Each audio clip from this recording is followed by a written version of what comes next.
Jeez, that was difficult. Sup, everybody? This is Carrick with ACG, and I'm here with Absy for the Wednesdays podcast number 463 of the Best Gaming Podcast. Sorry for a little bit of the technical snafus at the starting of this. There's been some changes on the back end of YouTube I wasn't aware of, and the way you do things slightly adjusted. I appreciate everybody sitting down and talking to us all day Wednesday. It always feels all day. Well, I guess it is 4 hours. Yeah, it's all 4 day, hours. Man. It's the whole day. Yep. It is technically all day. It's all First thing I wanted to... Well, yeah, because what time is it for you? It is 8:30 p.m. Oh, okay. So, yeah, 12:30 or 1:30 minimum by the time we get done. So the first thing I wanted to do is we get some super chats and stuff, and I wanted to put them up on screen occasionally when we get them. I'm going to actually just start doing this all the time. It's something you should be doing, but we've always had so many, or we've had to skip between them. But I wanted to start one with, let's see. This is from, and I wrote over here too, Lockstop34. He's a patron. He says, what's the most technically impressive change in games development or hardware that you ever remember? Most impressive game or hardware development? Yeah. Well, basically, what's the most technically impressive change that you've seen? Obviously, I can say, the internet or whatever, but for me personally, that would be true. That would be true. To bring it more closer to gaming, I just distinctly remember, like, the one thing I can remember exactly a before and after image in my head clearly, right there and then was I got the Xbox 360, and this is not huge in the grand scheme of things, right? But I got the Xbox 360 and I was playing on a CRT TV, right? Mm-hmm. Is it called CRT? Yeah, it's a CRT TV, and then I upgraded to a plasma, right, which had 1080 interlaced, and I didn't know about it. I just used like the normal colors, which was yellow. Fuck, what were they? Yellow, red, green. Yellow, right? Yes. Yellow, red, green. Yeah. Well, blue. Three colors. I mean, or RGB. Or blue. RGB, just the normal RGB. Mm-hmm. Is it just RGB? No, there was a yellow one too. Anyways, so I was using the 3 one, and then I hooked up the extra 2 for HD TV, right? And switched to 1080i. So going from, what was it, 380p or something, or 480p, whatever CRT TVs are, to that was just like a direct, like, what the fuck just happened to my image? Like, right. What is that called, right? Where you just see more definition. Obviously, it's not, in the grand scheme of things, it's nothing too major, but that to me is like the first thing that popped into my head as a direct memory as a kid. Yeah. And you went from like the old video to that, then to HDMI? I went from the old video to that until the HDMI, which I think came out with the Elite. Was it the Elite or before that? Or did it just have that? The Elite, what, 360? The 360 Elite, I think, is the one that came out with one of them HDMI had, port. One of them had HDMI ports. Yeah. And then it was like, oh, even better.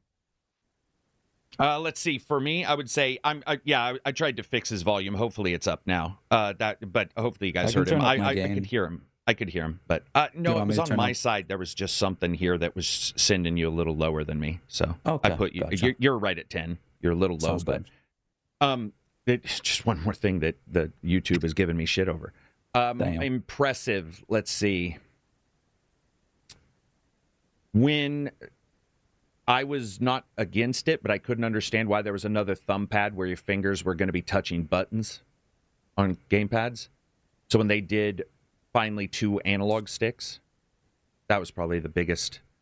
Because I didn't really understand it. I didn't really get it. I didn't really think we needed it. The third dimension, right? Yeah, and just the ability to control the camera and stuff became a thing, and just everything got better. And I'd grown up with, using those buttons as direction pads, WASD, but on your right hand for like Dreamcast games, I think is what it was.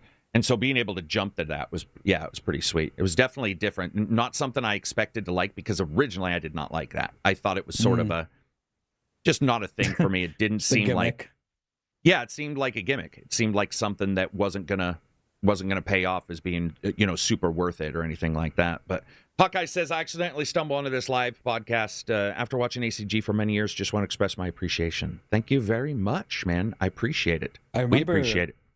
I remember on the PS1, there was 2 types of controllers. There were the controllers without any sticks at all, and then there were the controllers with the sticks.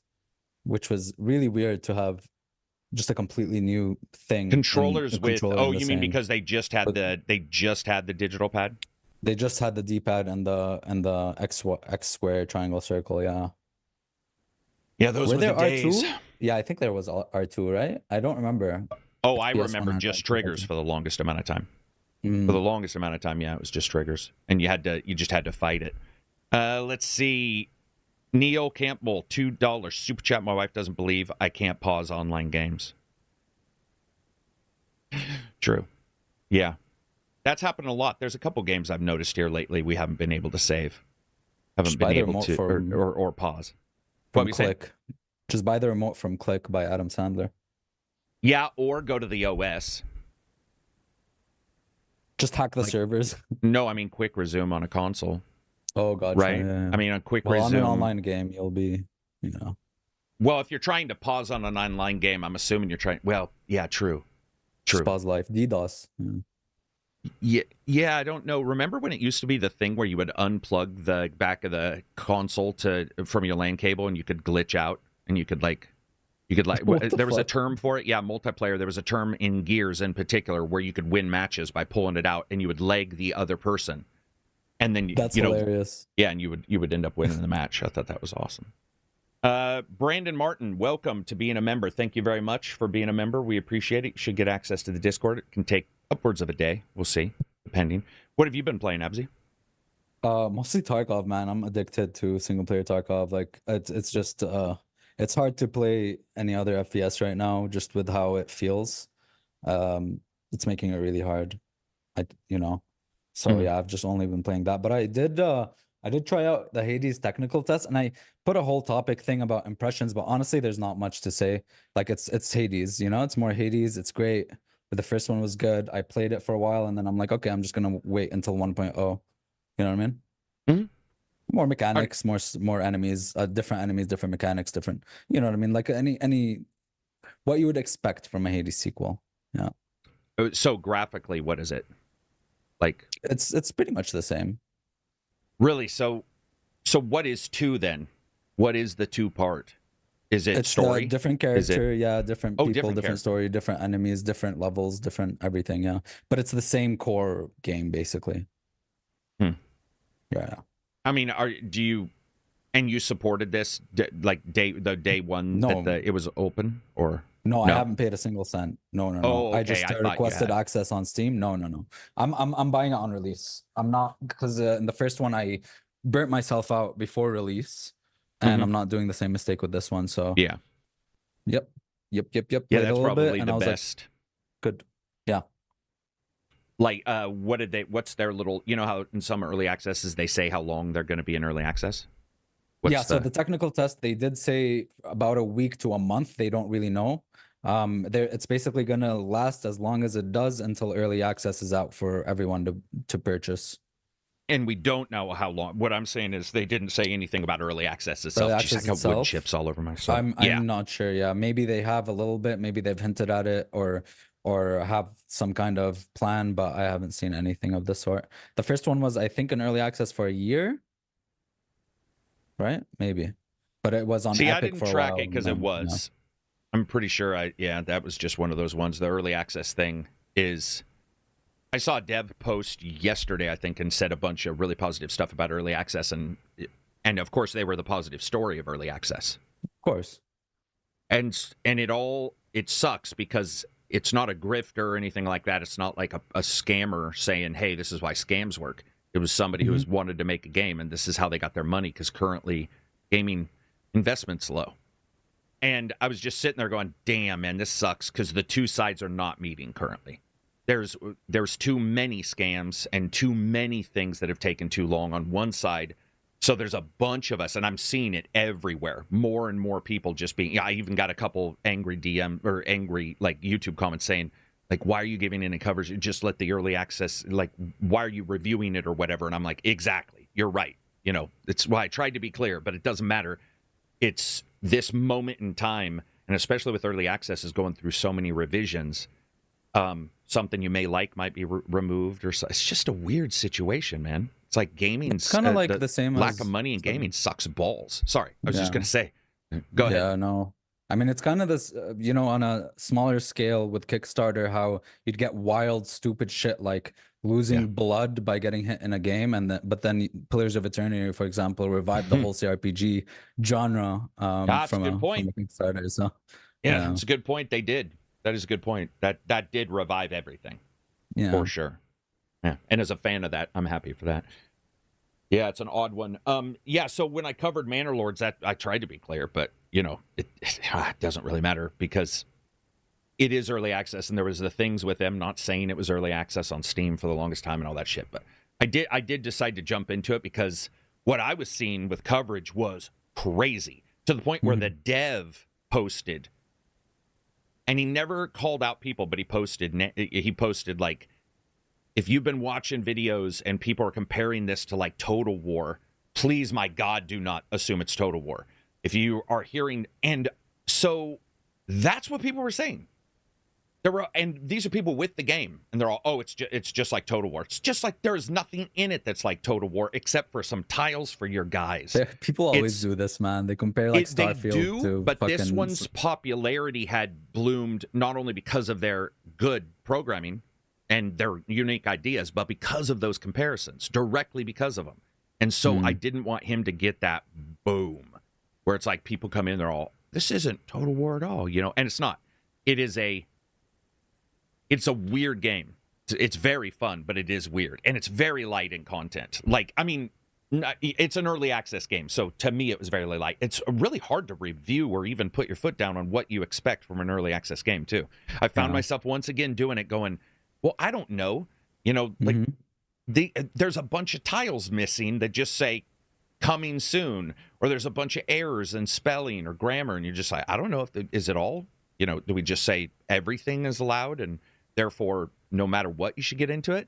But the cool things it does is it tracks all, so you don't have single workers, you have families. And I sort of came up with the idea of it makes sort of sense if your mom and dad are a farmer, little baby Timmy is going to be a farmer, like out there kicking it in his bare feet, trying to get some wheat. And so that's what happens is they move around via families.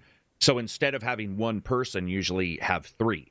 And so you'll grab a family, you'll move them from one job to the other, and the entire family moves. So you can't like mini-max. You can't say, I'm going to put one person here, one person there, one person here. And so it's all about people. I mean, and that's why it is a manor, too. That's the other thing, is I think people were seeing Manor Lords and getting it confused with Banner Lords and getting that confused with Medieval Dynasty because you could walk around as a lord, and you can in this game, and you do nothing. There's nothing you can do in the game. You can... I just seen it view, like viewing. It's like riding a roller coaster and Roller Coaster Tycoon. Yeah. Yeah, so you get all of these different sort of similarities to other games in general, but really what it is it's a city builder where there's most likely nothing in the game that you can build by itself. Every single thing has multiple supply line items it requires to build. So even when you go to war, your guys go to war and they leave your village, meaning the entire village craters in its production because no one's there. Only the women and the children are there. But the men don't go to war. They walk around and they mill around grabbing items to prepare for war or to make items for war.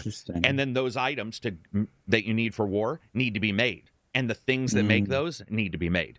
And the thing that make those need to be made. And so it's in reverse. And I even in the starting of the review was like sort of explained it in reverse and said, if you're wondering why, it's because any end plan, if you get to an end spot in that game and have a quick idea, it is almost impossible to do. Because you have to work up to it. You have to work up to it. Yeah. So I had like a notepad for one of the first times ever. Because most games you can look at a tree and go +1 to building, +1 to building. And you can figure it out. In this one, you look at it and you're all, oh yeah, that's going to be impossible. There's no indication for you to help you along the tree to get to where you want. No, there's a glossary, but it's all about every single thing that you want.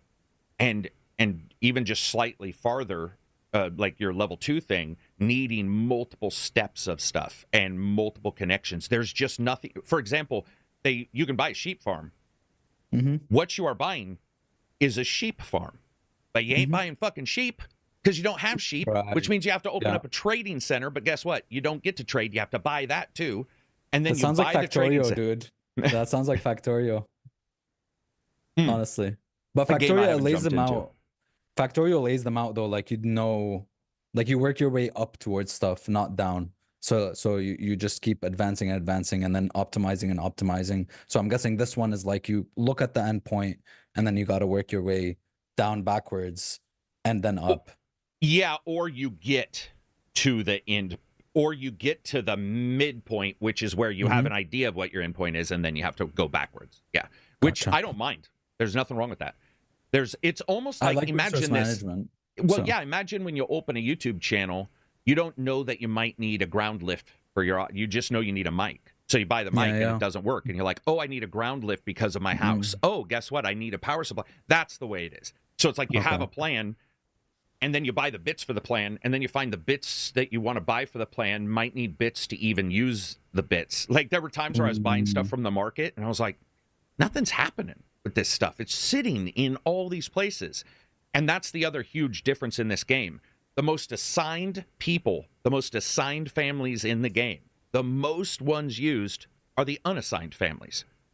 You actually, if you assign, ones that build, because they're the ones that build and move. Yeah, so I know about that mechanic. Yeah. So in a lot of games, you see you're maxing out your utility by having 40 of 40. This game is not like that. It's like you want like, I don't know, 28 of 30 or 28 of 32, meaning there's 4 guys just going. So that they could build and stuff. So like that they can build. Normal, yeah. But if you're that's not like, building, which does happen because it's massive seasons, then you have to leap back into those guys.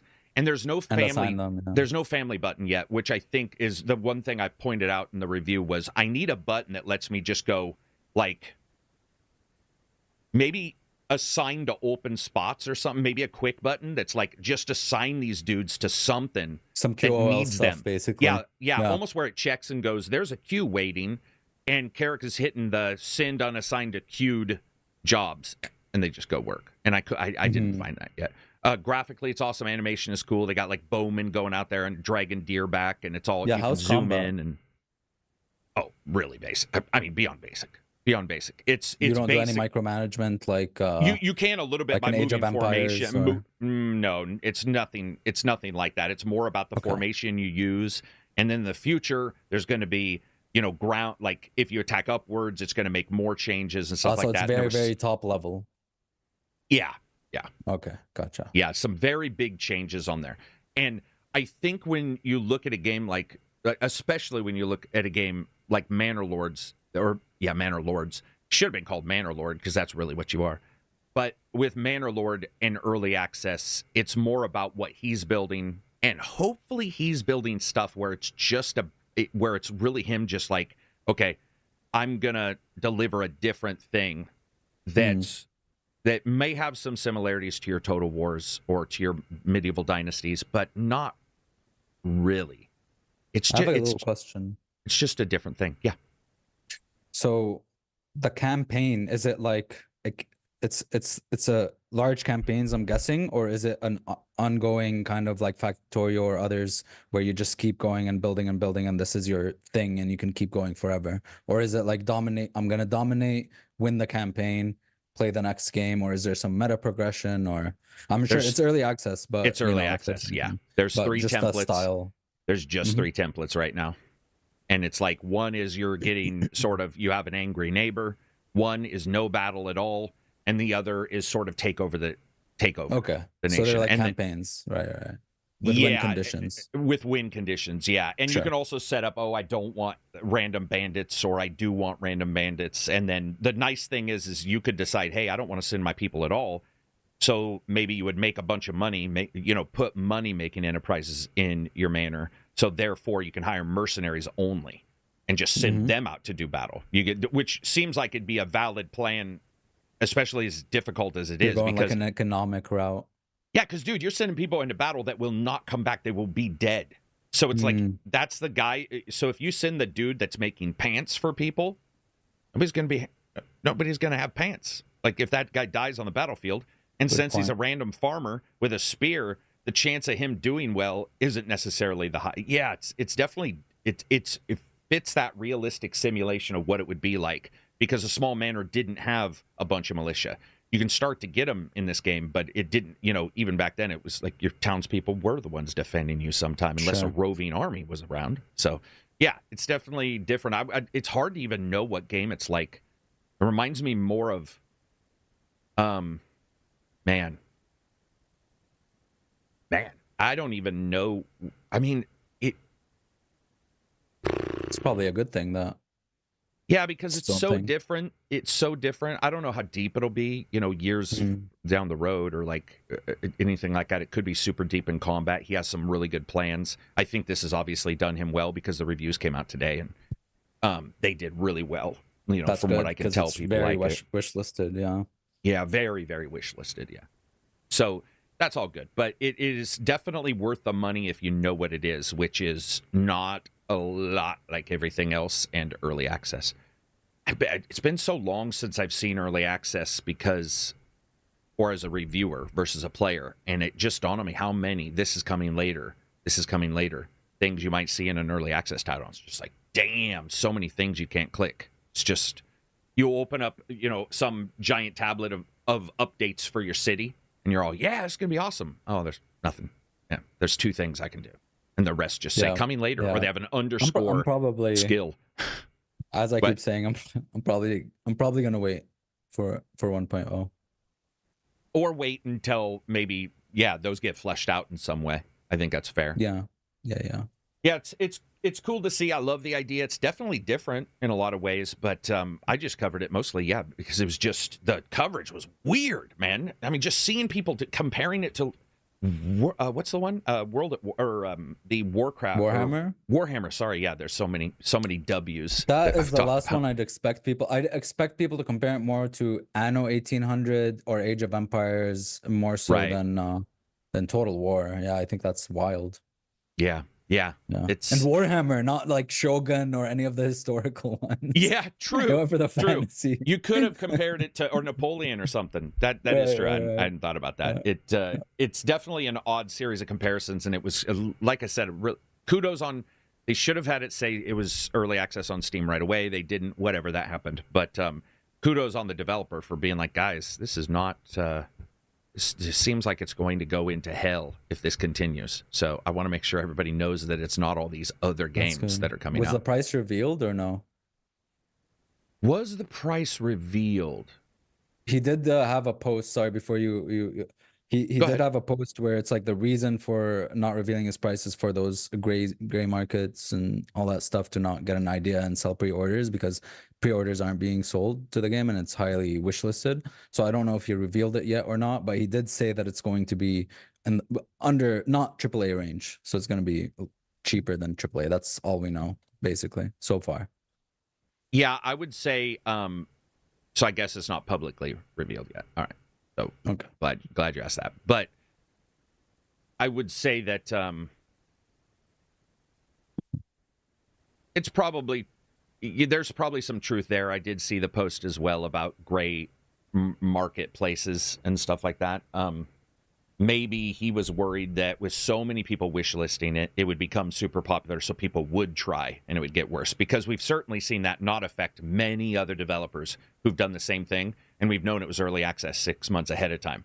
And there's never been a peep about, oh, this was a massive thing. But maybe with his, it was just such a big deal. I mean, like people were talking about this a couple months ago, right? Well, they're talking about it since the Xbox. I think it was an Xbox reveal. But it's on Game Pass, which is the most... So... That's the reason why I was a little questioning on things, because it's coming out instantly on Game Pass. Yeah, preview on Game Pass. Oh, then I might try it out then. Yeah. So the reasoning I felt was like, but I don't know the business. But it was just like, I was like, well, if it's on that, but yeah, and it'll come out on Xbox Game Pass at a later time. So. That's and cool. then Stellar Blade, man. Have you checked out any of the reviews for these? I just saw the Open Critic score and was like, all right. I didn't check any reviews. I know that I don't know, some people are talking about people docking points for New Game Plus. I didn't see anything else. I'm sure there's going to be a lot of political stuff like, oh my god, they docked points because of the girl or whatever, but I don't know. I haven't been keeping up with that. Yeah, I think the one thing that you can come away with on this one in particular is that you either sell the sexuality and there's a reason in your fiction, or you do what Stellar Blade did, which within 15 minutes you forget about it. It does. It's gone.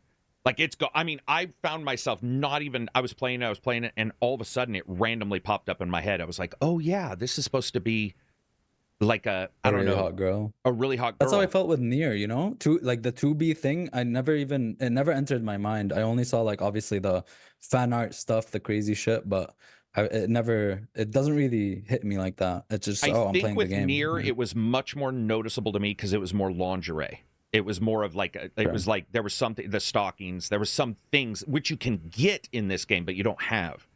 And her suit she's wearing is like just yoga pantsuit. It's pretty interesting that how quickly it goes away. Yeah. And it's one of those things where it's just like boom, boom, and I forgot about it. I totally forgot about it. I didn't expect the game. Is that a good thing or a bad thing or just a neutral? No, it's a good thing. I mean, to me, if I have a big burly character in a game, they sell it in the fiction by him being able to do stuff, or somebody says even one line, "Hey man, you're huge," and people actively ping on it, and then you just move on.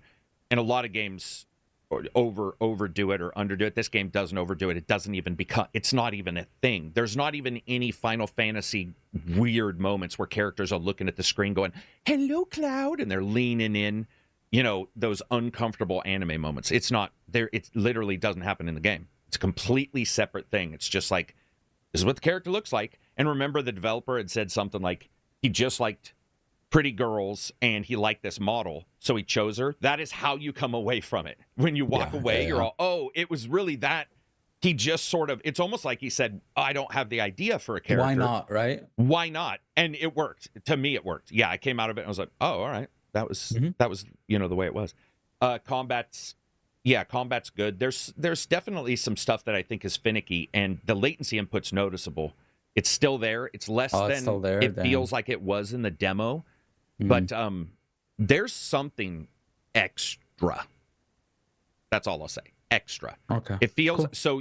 Like, let's say you had this line and you have a bouncing ball going between the two, and like on a slightly higher latency system, you have to sort of anticipate if you want to hit it when the ball hits right on this line. Oh, that's some of those speedrunning strats where they wait for the frame or something. Yeah. There's just this thing that occurs where sometimes with the parry, even because you have the ability to unlock more parries, even with the unlocked makes, by the way, they don't even explain what it is. They just say makes parry easier to do. Sure. And to me, even that sort of, it's like, it doesn't say cuts it in a quarter, doesn't say 1.2 seconds. MMO will do 1.2 seconds or give you a DPS thing. This is just like makes it easier. And I was all, and it definitely comes up in the game, but enemies, it's not that hard of a game. And even on hard, and the N plus is out, and I think that's, if somebody wants to play to that, I guess.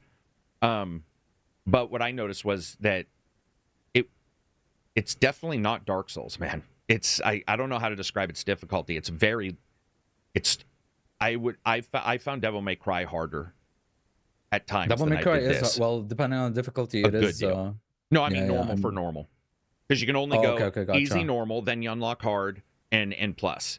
But and Devil May Cry's skill ceiling is just ridiculous, right?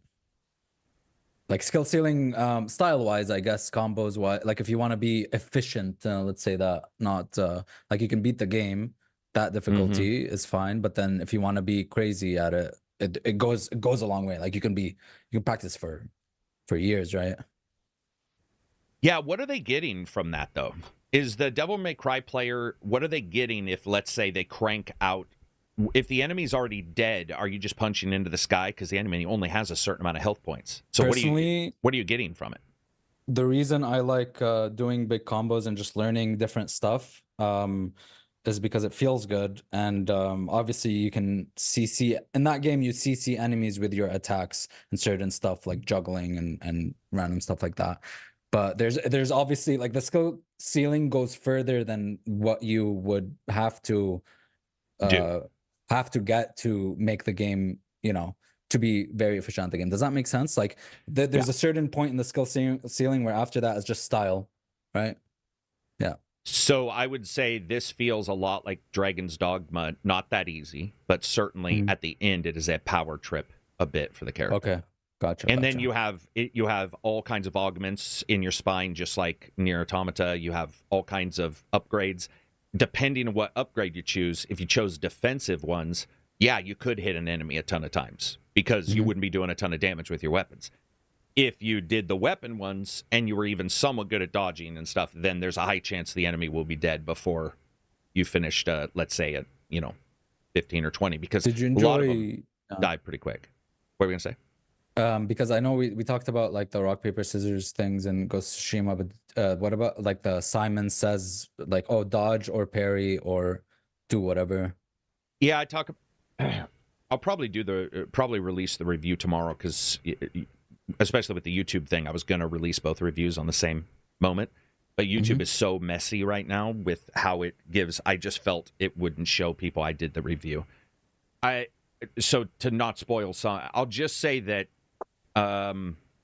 timing's wide, and there's certainly Sekiro-style enemies at times that can pull off a move that doesn't seem like it makes sense when you do where you are, a little like the ogre in Sekiro. Yeah.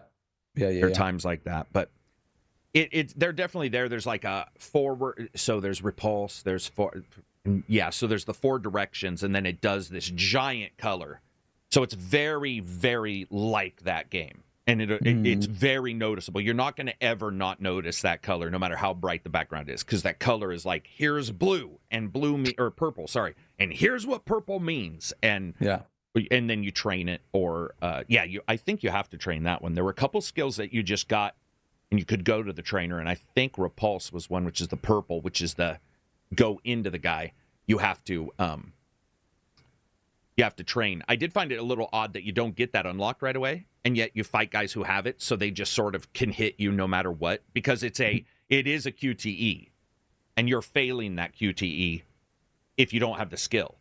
Or you can run, you can disengage, and I definitely got away from multiple enemies where they were in the purple, and I turned around, I'm like, oh, screw that, and I went around and like ran away from that particular situation. But you can't really stay in battle when they're doing that, because you're just going to get your butt kicked. I mean, SBZ says ACG, I had PTSD from the ogre.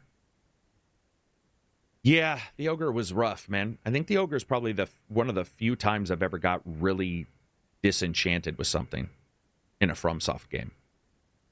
Has there been anything in a FromSoft game that's like really, I'm going to grab a pop when I ask this, but has there been anything in a FromSoft game that's disenchanted you terribly from the game? Disenchanted? Sorry, what do you mean by disenchanted? Disenchanted means you were in it, you were feeling the love, and then whatever came up, and it... Oh, yeah. Yeah. Blighttown and Dark Souls 1 killed my soul. I feel like I just gave you an easy code for that one. Because I played it way later, and so it was already old feeling, and Blighttown just got, I was like, I noped out of there. But then, later on, I played the game and I liked it more. But fuck Blighttown. There's I don't know if there's another FromSoft game that did the same exact thing. I didn't play Dark Souls 2. Dark Souls 3 didn't really. I mean, it has annoying sections. Every Dark Souls and Elden Ring has annoying sections, but none of them really took me off the game like that. Or an annoying character, maybe. What else do they have? They have oh my god, Bloodborne. There's a nightmare level that I really hate because it's just a dot on you all the time, but that didn't really take me off of it. Sekiro, did Sekiro have an annoying thing? The ogre guys for me? Just the way the animations work, like how they hit you, how there's no, it makes you think that you have to think in the box, like play the way the game. I love Sekiro, but when you get those moments, even in Final Fantasy VII Rebirth, where it's like, oh, they want me to play this way or else I fail, that always kind of disenchants me a little bit. But no, I loved Sekiro to the end for sure. Even though, you can't really think outside the box too much. I can't think of anything other than Blighttown that really disenchanted a lot. I also have that ability to just... I mean, I'll fight when they're a boss, I give them a lot more leeway for kicking my butt. I may not like the boss battle itself, but if I'm fighting a boss and, they're killing me a lot, it doesn't mean I'll get disenchanted. It's usually a semi guy. For me in particular, there's usually that guy that's in a group that's pulling off moves that the developer just didn't care if they can pull them off at all. So you're in Dark Souls, your weapons are clanging off shit, and 90% of the time, everybody else's weapons are going through walls. Oh god, and the you're clanging, dude. you're just like, that, oh, come especially because on. the rules don't apply both Yeah, ways. whenever That was you the get worst. that, even if it's even a slight fudging, you start to see it, and the more you tune difficulty upwards, the more I start to say, well, you needed to figure that shit out on your own, kind of stuff. Looking at some of the chat here, world-renowned GeoHound says, I'm late. What up, everybody? Hey, ACG and crew. What up? What's going on? Let's see. Mass Produce says, slow down, Sony. Too many games. Do they have a bunch? I haven't checked. Maybe they do. I feel like they've been slow on games. What'd you say? Just Rebirth last month or 2 months ago, or last month. What the fuck was it? 2 months ago? I think it was 2 months ago. Yeah, 2 months ago, and then now Stellar Blade. Yeah, for some reason I feel like we're actually in a slow time, like a very, very slow time. Happy Hump Day, Wizard of Smoke says. What's going on, Wizard? Hope to see you streaming later. Always fun watching you play Flight Sim. Jay Reaper says, Sekiro is probably my fave FromSoft game, but but it had a lot of issues. Yeah, I think they all do. Whenever you turn up difficulty, it's like one of those things where you got to sort of nail it, because at some point some player is going to be like, why can't I do this if they can do this? It is still a game, but at some point it gets a little bothersome. Rebirth has a lot of those moments, let me tell you that. Oh. Where you feel like, why is the boss in this game? It's like you're playing the game, start to the midway, and you're like, I love this combat. I love this combat. This is the best thing ever.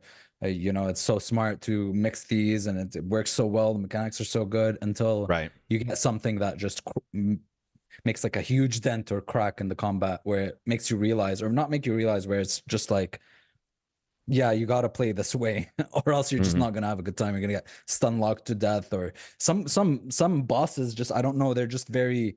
They feel very archaic. In what they, yeah. Where it's like, oh, it's just built to frustrate you. Like, there's no fun in this. You know what I mean? So some is like that, yeah. But largely, I love it for sure. Yeah. So Stellar Blade, that would probably come out tomorrow. Once I'm gonna probably tomorrow. I think have to look at how YouTube is handling this shit. But yeah, it's been cool to have it for a while and be able to sort of identify exactly where they were going with the game. Some good ideas and stuff. Voice work. I'm sure everybody's already seen that there's some questions on the voice work and there's some definitely interesting voice work in that game. It's one of those titles where you can tell it's sort of somebody's first one. Yeah, it reminds me of Xenoblade 1, where it's like the British bad voice acting, the British version of the bad voice acting. Yeah, well, I'll tell you this, man. The big one I noticed, man, the big thing, and I would say this pops up a lot, is when a sentence is read through a booth and then another sentence is read and then they try to merge them as a sentence, as a structure of sentences, and you pick up on it. Yeah. And so it sounds like an AI kind of thing. It's and today we will go to the temple because the temple is, and you're like, that needed to be cleaned up. That's for sure in the game. Quinter gifted 5 ACG memberships. Thank you very much for doing so. Hope you're having a good one, Quinter. Thanks for watching. Let's see. What else was Stellar Blade? Music was phenomenal. Yeah, the rest I'll hold back on, but music was phenomenal. Yeah, definitely the same company, I think, that did the Nier stuff, the Nier Automata stuff. Yeah, well, or the company of the composer. Yeah. And because there's 3 people, right? When I looked online, I think it's like there's a Westerner who lives in Japan. I don't know if you even call him a Westerner now. He's lived there so long. But there's a young, I think he was from London originally, composer. And then I saw 2 other names, the main guy and then somebody else. And it looks like there's their team of sort of, a super team of composers. And that would make sense because some of the music's a little tracky. Even in the demo, it was like, oh, this is Nier. Yeah. But some of the music is tracky. Here's a track versus here's a integrated thing within the game world. And they're good tracks. They're really good. But there was something about it that sometimes you're all, this feels more old style as an OST than it, where the music's just playing. Because there were a couple times where... Radio.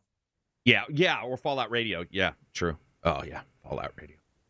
Let's see what. Oh, graphically, I do want to point out on performance mode that game still looks really good. I was really impressed with how it looked overall. It's got some other stuff I talk about, but I wouldn't play that game on any of the other modes ever. But performance mode is good. It's definitely needed, and it looks good. It's noticeable, but I'm starting to think the balanced modes just should not be in games, man. I feel like balanced What mode is that, every 40 time. FPS? Yeah, it's usually, or it's like, oh, we're going to hit 50, and it's going to sort of go up and down. And you have to have the technology for that, VRSS, or variable refresh rate kind of stuff and all that. Because if you don't, man, it feels weird, Mm-hmm. And when is your FPS going to be affected in a super difficult parry/dodge-based game? During I would busy never battles. play any of those games at a low FPS for sure. Yeah, you would want it. You would want it to be right on 60, or even, weirdly enough, I will say this, I would rather have it be right on 30 locked than on a variable 45 to 60, because that shit can get rough. For sure. It can Variable feel is the worst all messed thing up. for Variable is the worst. Reaction time. Yeah, 100%. Yeah, I hate that. I hate that. We're gonna lock it. No, you're not. No, you're not. We're capped at 60. It's like, why? Just be minimum 60. Or locked to 60. Don't cap it at 60. We're going to cap it at 60. And they always like to use the word 60 to make you think that's what they're delivering. And it never is. Performance doesn't either, by the way. Performance mode still has drops. It definitely is noticeable sometimes. Very rarely, but it still pops up. Moving on from there. Let's see. What else do we have? It's been a weird week. I've been absolutely deep into the reviews, so I got to look at the I've been deep into Tarkov. I know. I saw that. Yeah, I saw that. That was it was night before last or something. Maybe it was night before last or last night. It felt like it was for 14 hours you were in there. Damn. The Re-Fantasio Atlas game was shown like a deep dive of. I don't even know what that is. Metaphor? It's like it's the Persona devs basically, and they're making a new game set in a fantasy world, and they have some really cool ideas, man. It's basically a fantasy Persona, like a lot of it, but it's in a fantasy world, and they I'm looking at it. This looks pretty good. It looks really cool, man. And they combined so there's real-time combat before the turn-based. So the way you start combat is you can dodge and attack and stuff, and then call in your squad, and then it becomes a turn-based game. I'm not quite sure if you can just keep dodging and attacking like a normal, real-time game until you kill like a hard enemy, until it hits you, and then it takes you into the turn-based. But it looked like it had some really, really cool ideas. Your crew has like this big ship that moves on legs, like a big ass thing from Weird West. Was it called the West Weird? The Will Smith, right? Wild West. Which looks Wild West. Yeah, it looks like it has a lot of good ideas. The social stuff from Persona, time management, but just done in a fantasy world, which is really cool. The UI, oh my god, sorry, but this is no surprise. Right. The UI in Persona was amazing, and the UI in this looks really stylized and really, really cool. Graffiti still, or technical still? So, kind of like a mix, kind of, and it's the same composer as well, the jazzy composer, but doing a fantasy orchestral type of, melodic stuff, which sound great already. Yeah. Okay. Sailor says the visuals in that game look incredible. Eternal says Digital Foundry said Stellar Blade is highly polished and bug-free. Bug-free? No. Stellar Blade is not bug-free. That is... That's interesting. That's interesting. They must have got very lucky, or they tested at very specific times, because it is definitely not bug-free. I think with bugs, that's unfortunately might be the difference between somebody who's doing frame rate testing and somebody who's playing the game a bunch and diving into systems. Yeah. And how you experience the game. But a real, like a normal player versus a reviewer is different a little bit, and then a reviewer and a normal player is going to be different than a person benchmarking it, because there's certain things they're looking to do or come away with. But yeah, definitely for sure had bugs in that game. Luckily, not a bunch. One of the ones I had that was terrible, though, in Stellar Blade, you can fall great distances and die, or occasionally you'll fall a great distance and disappear and reset, sort of, especially because there's some verticality. And I got a bug where, unfortunately, a boss was next to me. Sorry, not a boss, a bad guy. And I kept falling. And I was spawning in the air because the spawn point was checking to verify if I was like in his cell kind of thing.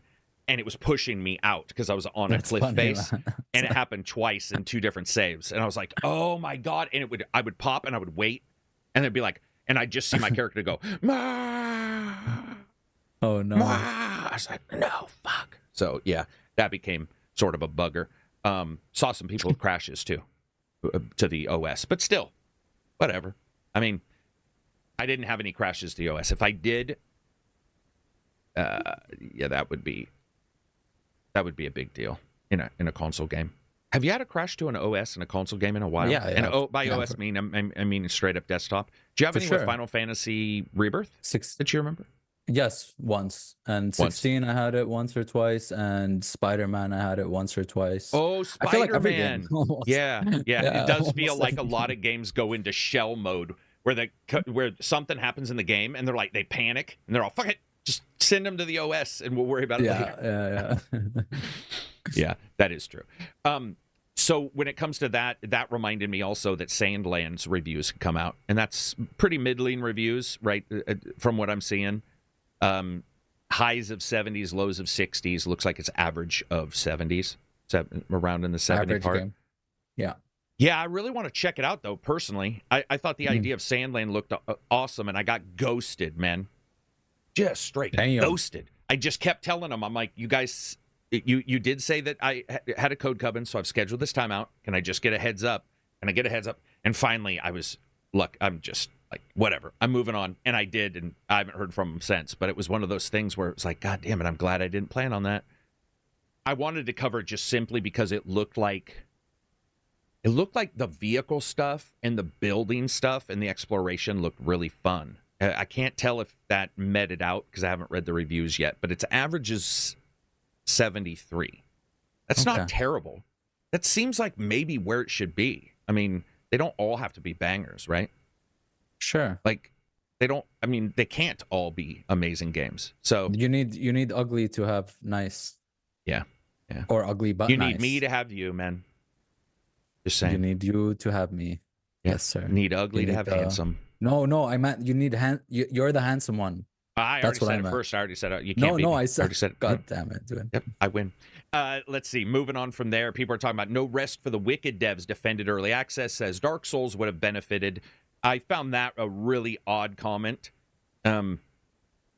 All games would benefit from longer time, but to conflate that all games would benefit from early access is not the same thing as all games would have benefited from having more time to fix a bug. And you just spoke about a certain place in Dark Souls that definitely needed some testing and still took many years to fully get. I don't even think its FPS is fixed on like if you went and got the same computer you had issues with and went and played that game, I bet you the FPS is still not optimized in that location. So, but it was a weird comment. I was seeing them. I think they just felt attacked because the reviews aren't great for that early access. And so they started like saying, oh, this would have helped and this would have helped. It's like, just calm down, man. It's okay. You guys did fine. You got the love. I think every game would benefit from extra time, though. I mean, Christ's sakes. It seems like a weird thing to say. Frostpunk hit 5 million copies sold in 6 years, and it boasted an average frame time. This would be a weird number for frame time of 24 hours. Nice. When's the second one coming out? Is it soon? I think that's next year. Dude, that company just I feel like I enjoy all their games, man. I don't know. I just enjoy all their games. Frostpunk, This War of Mine. Oh yeah. Are these the only two I could think of? I know they have a lot more that I enjoy. As you find out, it's just those two. You're like, I love all their games, like This War of Mine and Frostpunk. They have other dude. They do a lot of stuff. All right, they're like another indie publisher, I think, or whatever. But I like a lot of their games. Okay. Chat, remind me of their other games, okay? I'll tell you I'll like them. Hang on one second. I had to get a biopsy this week, and it's killing me, man. All right. It's actually stopping the podcast just for a second. You ever had a biopsy? What's that? It's where they chip out a giant section of your flesh to see if it's cancer. No. I don't have cancer. It was Okay, it that's was good. That's not, that's yeah, it was awesome. precancerous, but it was like, Okay. well, yeah, dude, I had this birthmark since I was like 4, and one Yeah. day we were playing board games, and I reached across to get a card. This was like in the last year, and I looked down at my arm, and I'm like, what the shit? Like, it's way bigger. So I had to go get it. But anyway, yeah, it was killing my arm as we talked. I scuffed it. And it's funny because that was bothering me when I was playing the game too. When it comes to some of the different titles for for the Frostpunk devs, have they been all PC though? This War of Mine was on everything, right? Dude, is it Annapurna? No. It's not. It's not Annapurna. Sorry. No, it's not Annapurna. It's one of those, man. Because Wait, I mean, those are some Studios. great games.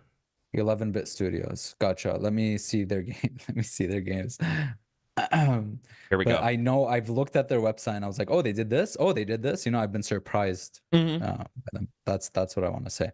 The Thaumaturge I haven't played. The Altars I'm very excited for. The Invincible, you said it was mid. Frostpunk, Moonlighter So is was really Thaumaturge, by the way. Children It of really Morta. it tried, but that was mid. Yeah, There's okay. no way to get around that game. That was mid. But like the Children of Morta, I loved. It's one of my favorite roguelikes. Oh, Children of Morta was them. This was all Yeah, from them. That's what I said. They That's bounce what I was so around, man. confused. Those guys are like, we'll do a little this, we'll do a little that. Exactly. That's cool. Yeah. So I like a lot of these games. I don't know anything before This War of Mine. It seems This War of Mine and Up I like a lot. Moonlighter, I heard really good things. I love the idea of just being a vendor, like going into a dungeon and stuff and looting as much as you can to sell it to people. That is very interesting to me. I think it's on Game Pass and I really want to try it out soon. So these guys are saying Frostpunk is the July 25th, which is great. Yep. Thank you, chat. Yes. Very nice. So that's cool. And then pre-order happening right now for it if you decide you want to get it. And then Sailor says Thaumaturge looked like a Western Persona game. It did. It had some Persona like UI stuff, didn't it? It looked similar, but it's like a CRPG, if I'm not mistaken, a turn-based game or something. Yeah. So basically, so that everybody knows, when a big game comes out or a unique game that people think they can hit, you see a lot of copies even more quickly than normal. When Disco Elysium hit, you saw this massive number of people go, boop, boop, boop, and they aimed over at Disco Elysium, and then they heard that, and Disco Elysium is sort of disbanded in the team. And so these guys were trying to hit it. Broken Roads tried to hit it. Thaumaturge, both of them. And what I mean by try to hit it is I certainly don't mean there any scam thing or anything like that. They just simply saw there was success there, and they're like, we can get our game and the feel of our game to somewhat hit. Broken Roads tried, didn't do enough. Thaumaturge tried, and its combat was really not super fun, and there was a lot of it. It just overall wasn't a thing for me. But I think it scored better than Broken Roads, though. They both try that thing where like you have something outside of you talking to you kind of thing. Sure. Which is what Disco did. One, it's a demon. The other, I guess, is just your morality. But or like what's the one in Planescape Torment, the little skull? Dude, that was yeah. I mean, yeah. That's good. That's interesting because I've never heard the guys who did Disco say that game influenced them, but obviously it must have because it's in the same genre as CRPG. Yeah, philosophical type of. Yeah, very philosophical. Christopher says, "Are you reviewing Indica? Indiga? It's also 11-bit Studios. They're doing the altars. I don't think so. I think that game was the one with like it looked like a sort of a weird horror one with nuns or something. It was a very weird one that I got a code for recently. Really, I can't see Indica on their page. It's, by the way, it's Indika.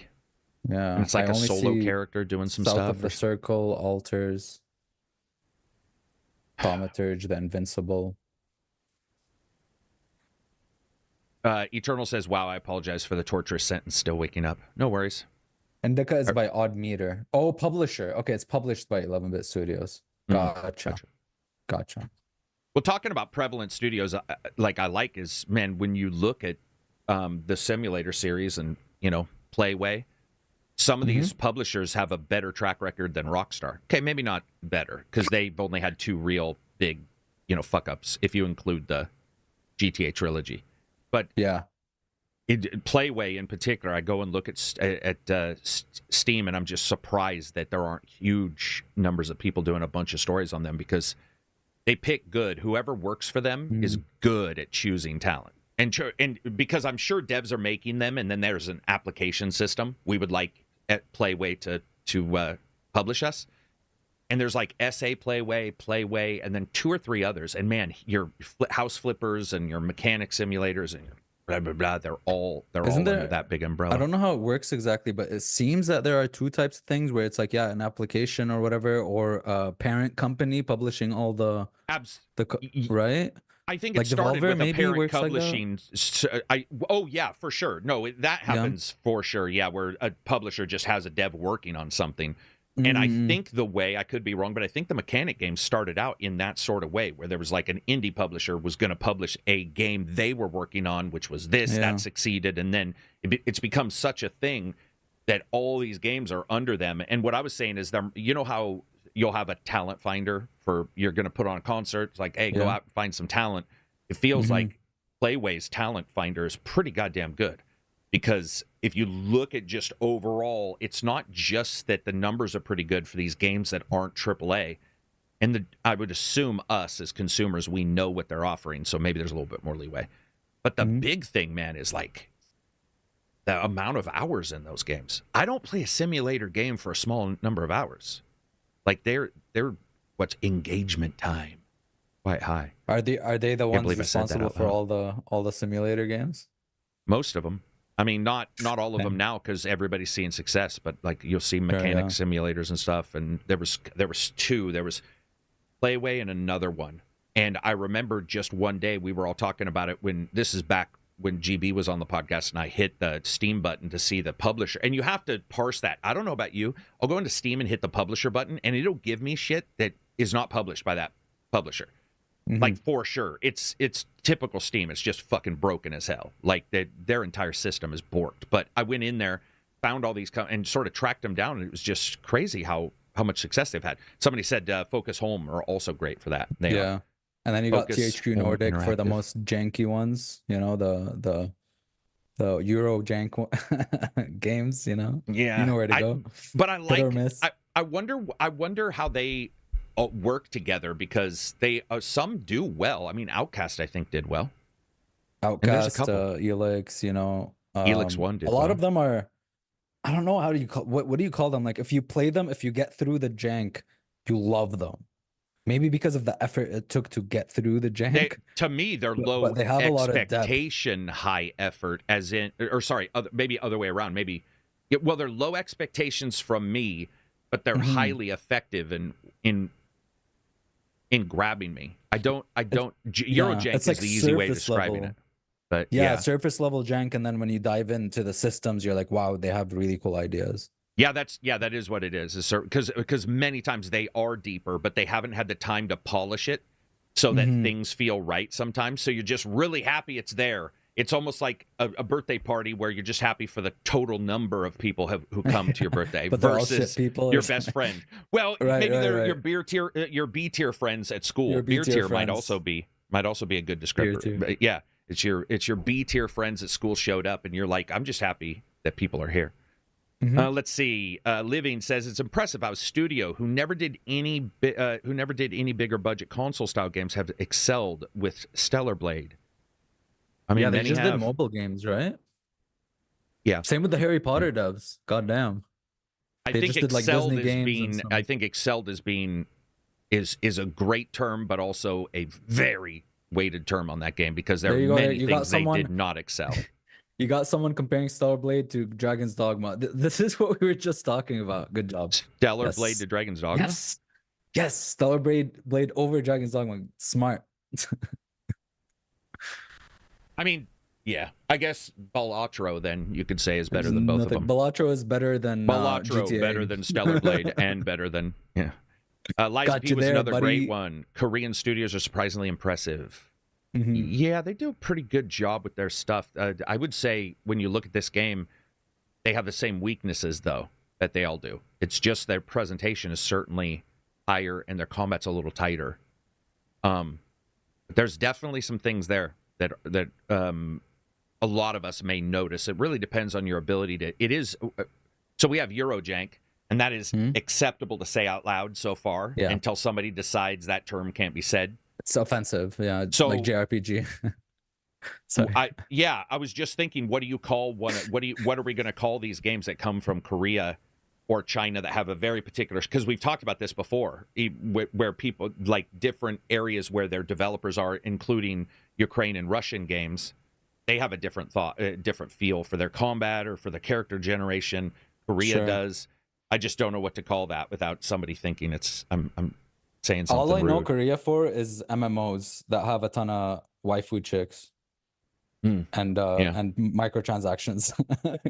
That's all I know.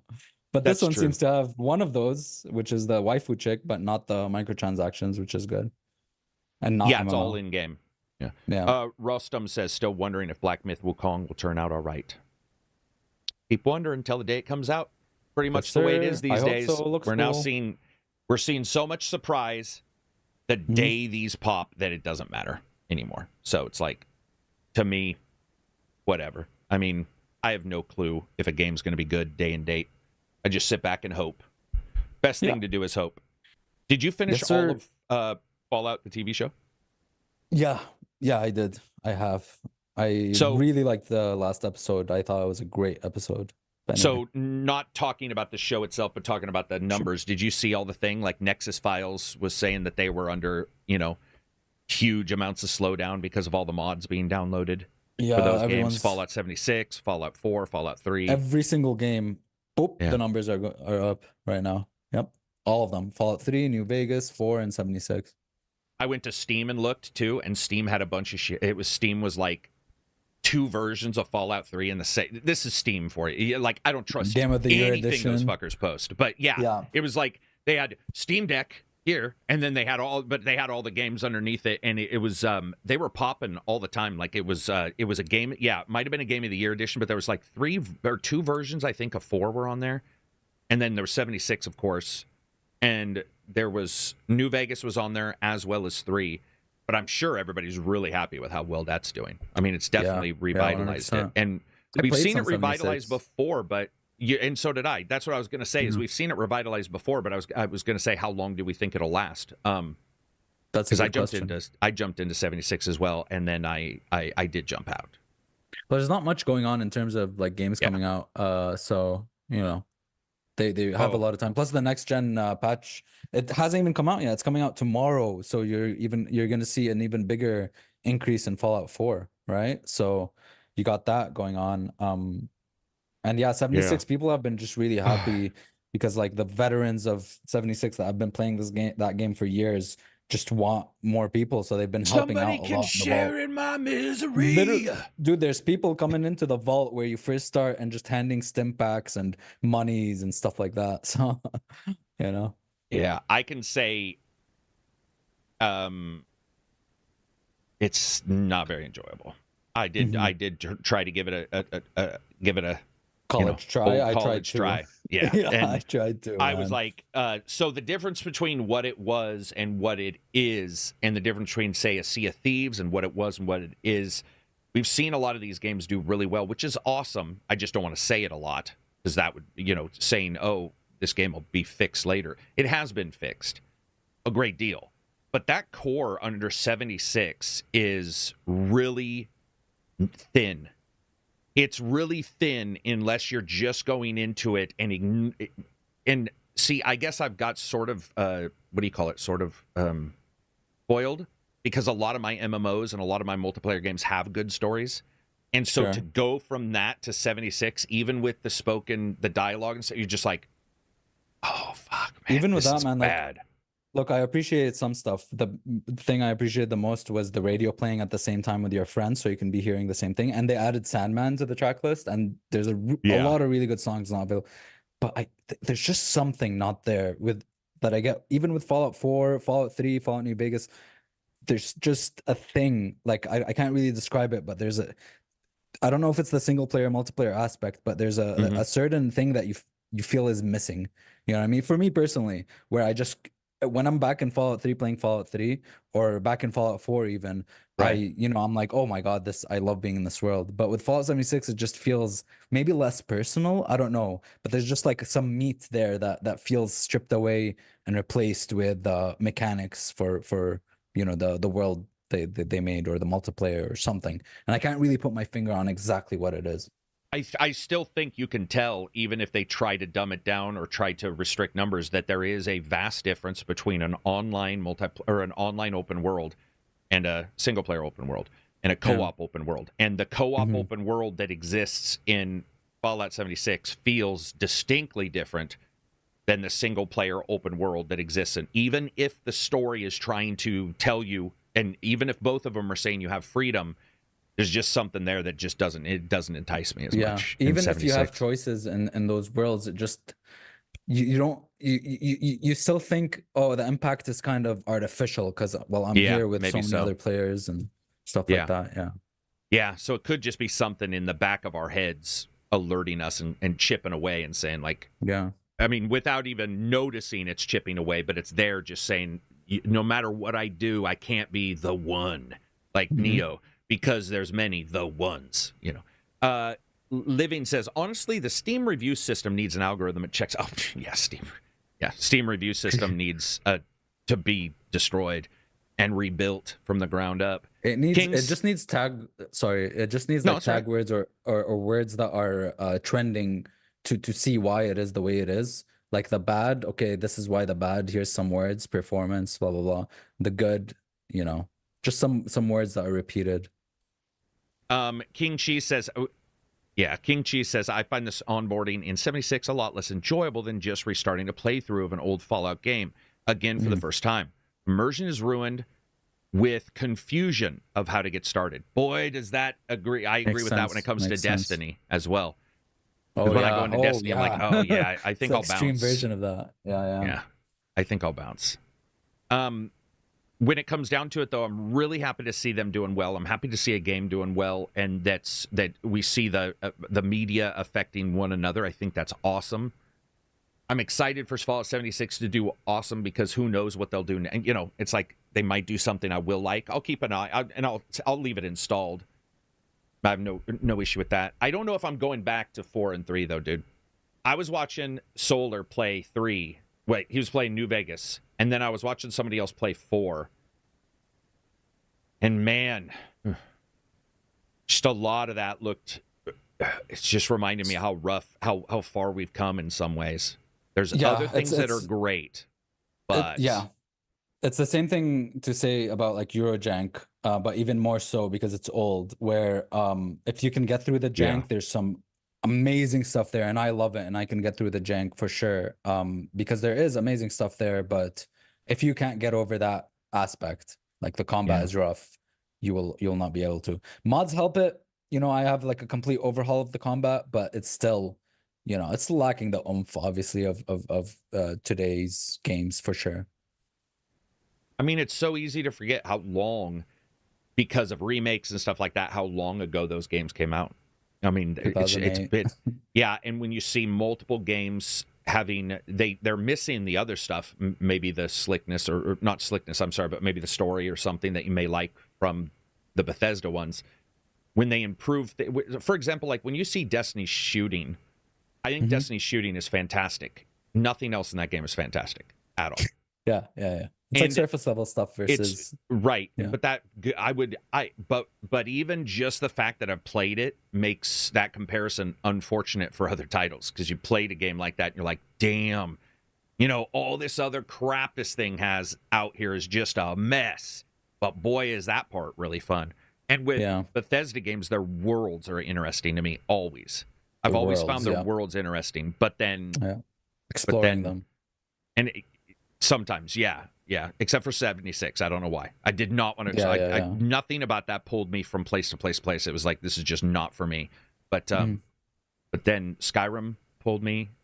What's your least favorite Bethesda game? I'm gonna let this dog out. What's your least like? Obviously Fallout 76, but I can think of another one. Let's talk about. Answer. Yeah. What's your main one that's your favorite? My least favorite. Oh my God, that's a good question.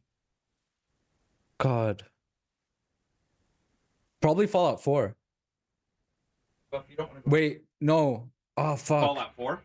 If I have to compare, man, I'm gonna have to Sorry, say he didn't want to Starfield, go out. even though I loved Starfield. Like, I really enjoyed Starfield for a long. Like, I mean, I put in like Yeah, 120 you put hours. some serious hours into Even that. though it has issues, yeah, I played a lot and I really liked it, and it pulled me in. Even though it had issues, but I'd have to say Starfield, yeah, because even then, like Fallout 4, it's I guess my second least favorite, but I love Fallout, and I really enjoyed exploring and stuff in that game. But obviously the greats for me is Oblivion, Fallout 3, and Morrowind. Well, Morrowind I didn't play too much of, but Oblivion, Fallout 3, and Skyrim are obviously my top three. Dude, Bethesda doesn't release many games. Yeah, I would say Oblivion is for sure my lowest liked. Oh, really? Damn. Yeah, by a good amount, and I liked it.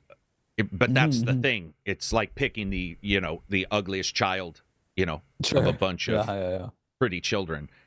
Yeah. They all have the things I like, but Oblivion, when it came out, it level scaling. There was all kinds of weird shit that went on in that game, and there was a lot of lies about what it would look like, and it was on certain consoles that couldn't do some of that. And then you had the PS3 debacle and all the shit with save games and all this. It was just a mess. Fallout was a mess too, but Fallout, in a weird way, grabbed me. It took me longer to like Fallout than it did. It took me years to like Fallout 3.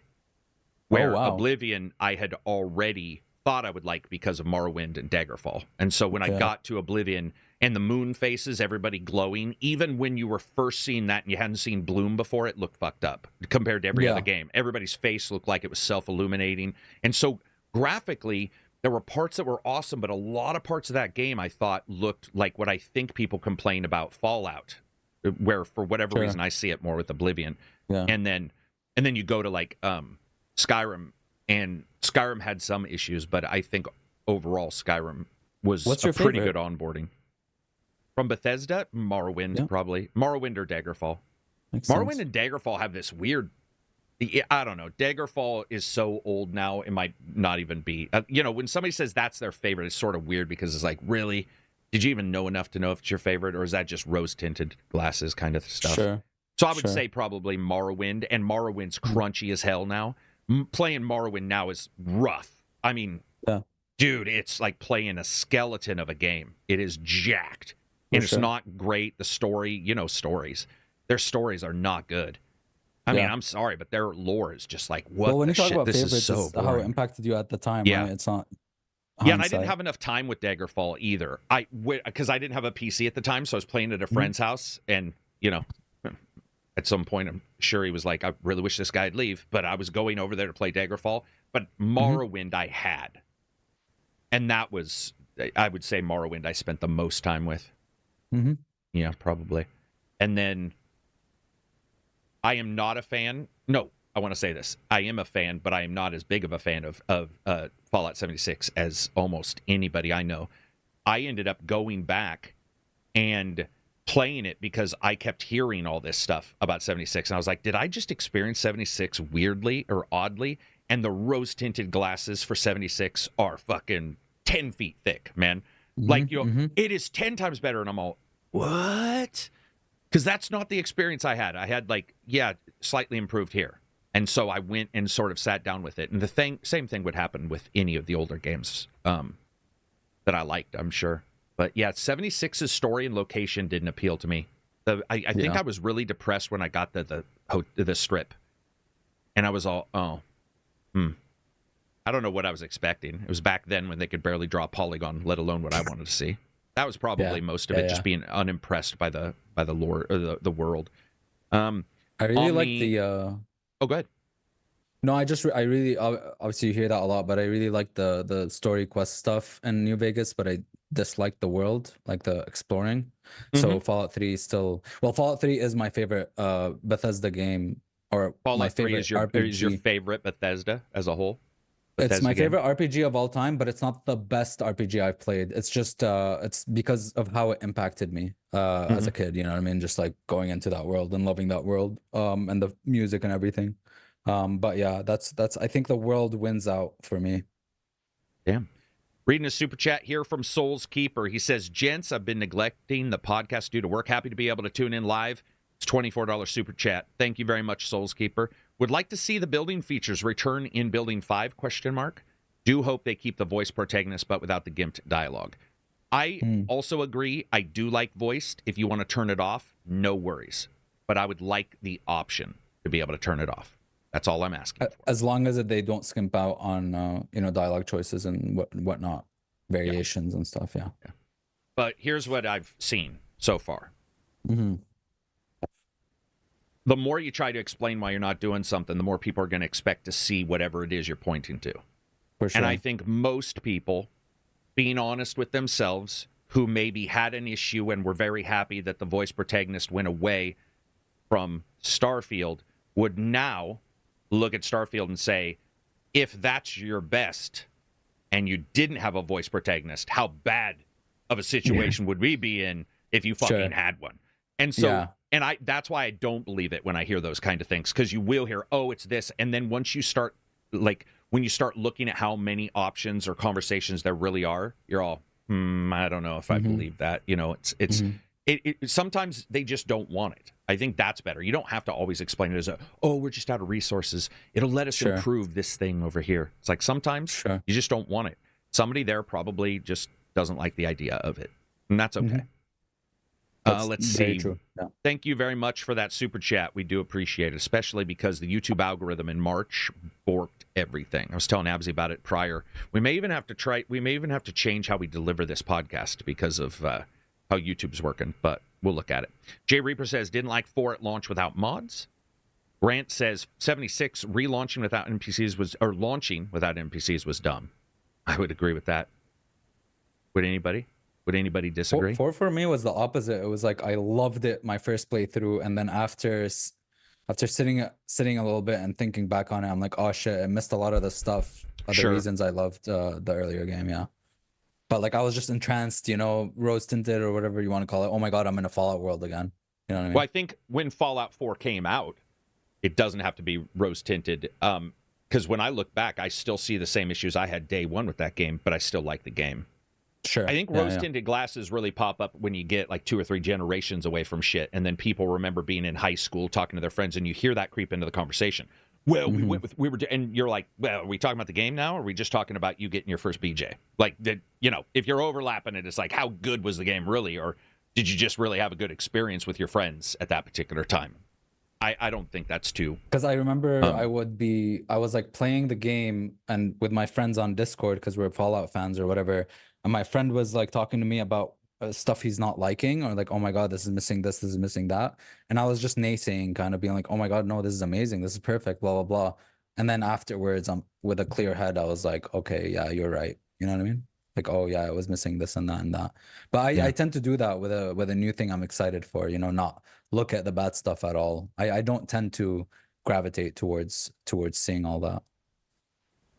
I'm not a reviewer. I'd be a bad reviewer. It's weird. And maybe I would have been a bad friend. But like when I used to talk to my friends about games, we never ever just hammered on a game like that. There's no need for a naysayer, because there was always a discussion of, that is true, but did you notice this over here? And then it's like, yeah, that was pretty cool, but this is bad. So it was just like a back and forth versus here's why it's bad, here's why it's bad. I find that if I'm talking to somebody and they're just hammering on a game, and to me it becomes joke level, and then I will just on purpose try to out joke, so then you're just riffing with your friends versus really truly discussing information about it. But I didn't experience 4 in the way you did, because 4 was a review, and so I was just playing on my own. I wasn't. You're just sort of not really able to talk to anybody. I don't think that's. I don't think you couldn't be a.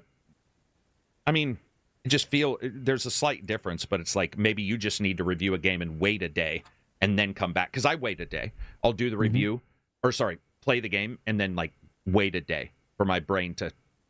Sleep and I won't think about it. I'll just be doing other stuff, and in the background somewhere, the brain's like, "Your subconscious." Busy. Like, I'm sure you could do it. It would just take. It's just a different thought process, but you just have to come up with a cool review that your ratings would have to be based on you. That You'd happens have to me a find. lot, dude. It's like, oh, this is my favorite thing ever, and then just give it a couple days after I'm done with the game. I look back and I'm like, oh no, I know this stuff was. I've been there. You know what I mean? Yeah. Oh yeah, But at least I'm I've dealt enjoying with my you. time, man, Yeah, for like no, hours. that's actually At least I'm exactly enjoying why my I don't time. get super excited if I see you super excited. I wait a couple days Sure. until whatever level has occurred. And I have Sure. other friends who are absolutely like that, and there's nothing. That's awesome. Actually, I actually think that's cool because if you want to jump in right away, you can jump in right away. But for example, the opposite happened with Remnant, where you weren't interested. And no matter what anybody was doing, you were not. It wasn't cycling to you. Yeah. And then months later, Yep. you were suddenly like it was brand new, and everybody else was like, "What the fuck's he talking about?" Like we played this already, but it was cool because then brings excitement back. Sure. Yeah. So Even the opposite can think both happen are where cool. it's like you don't know how good it is. You don't know how good the old days are until they're the good old days type thing, where you're just playing a game and taking it for granted, and then a couple months later you're like, "Holy shit, that was one of the best games of all time I just played." Yeah. Yeah.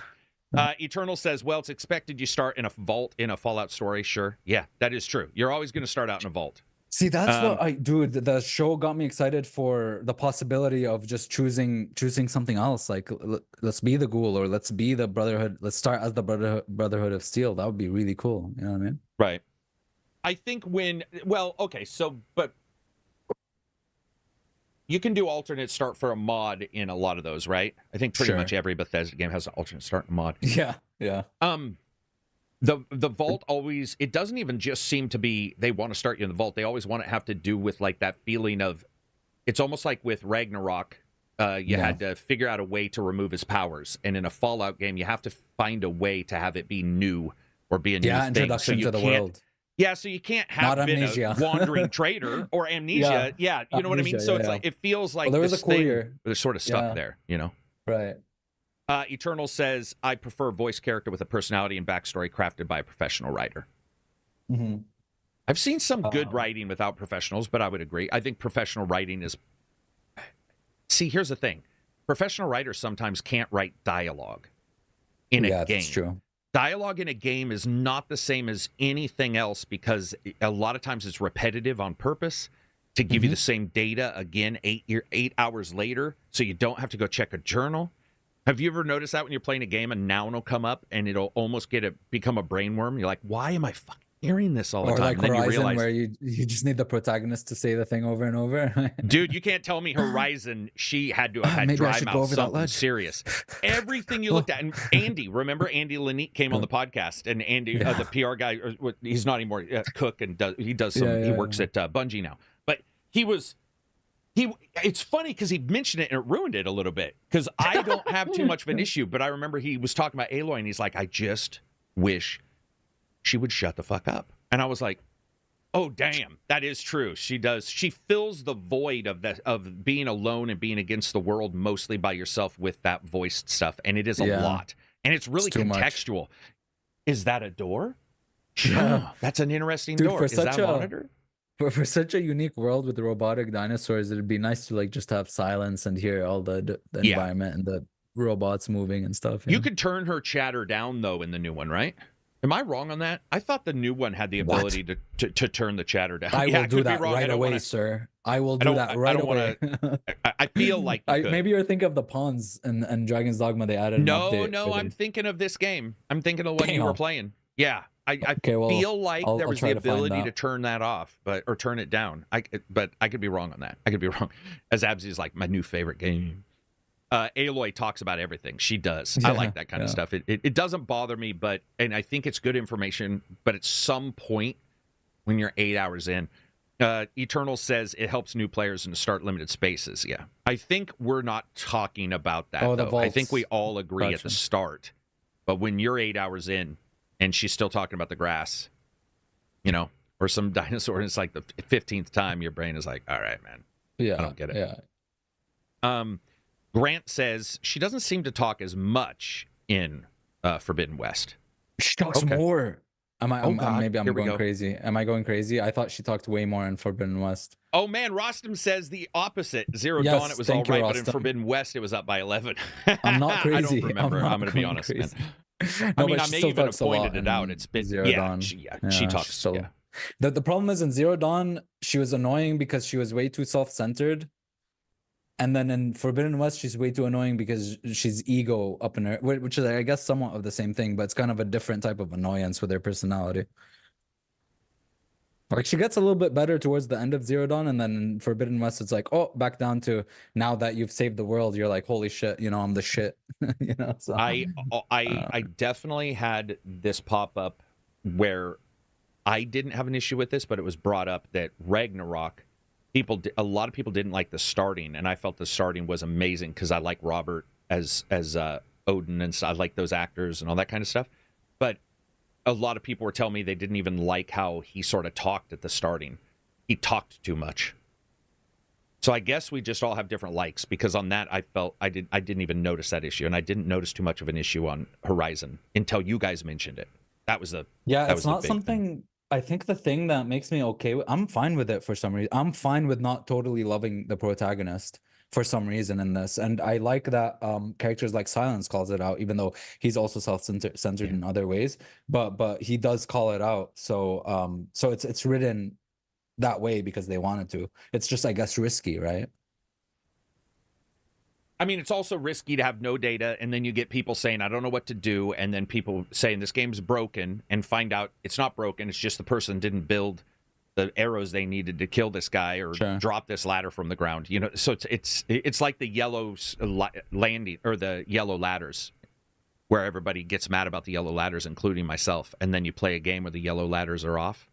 And there's no bird shit to track you. I need them. I need them. I need them. And then you go back and look at your footage, and you're like, oh my God, I died a lot for shit. I just really, because you play it a different way too. You also see this character that can move all this way, but then now you have to look everywhere, and you're like, but I don't feel like Tomb Raider. I don't feel like Lara anymore. I want to be able to leap around and parkour.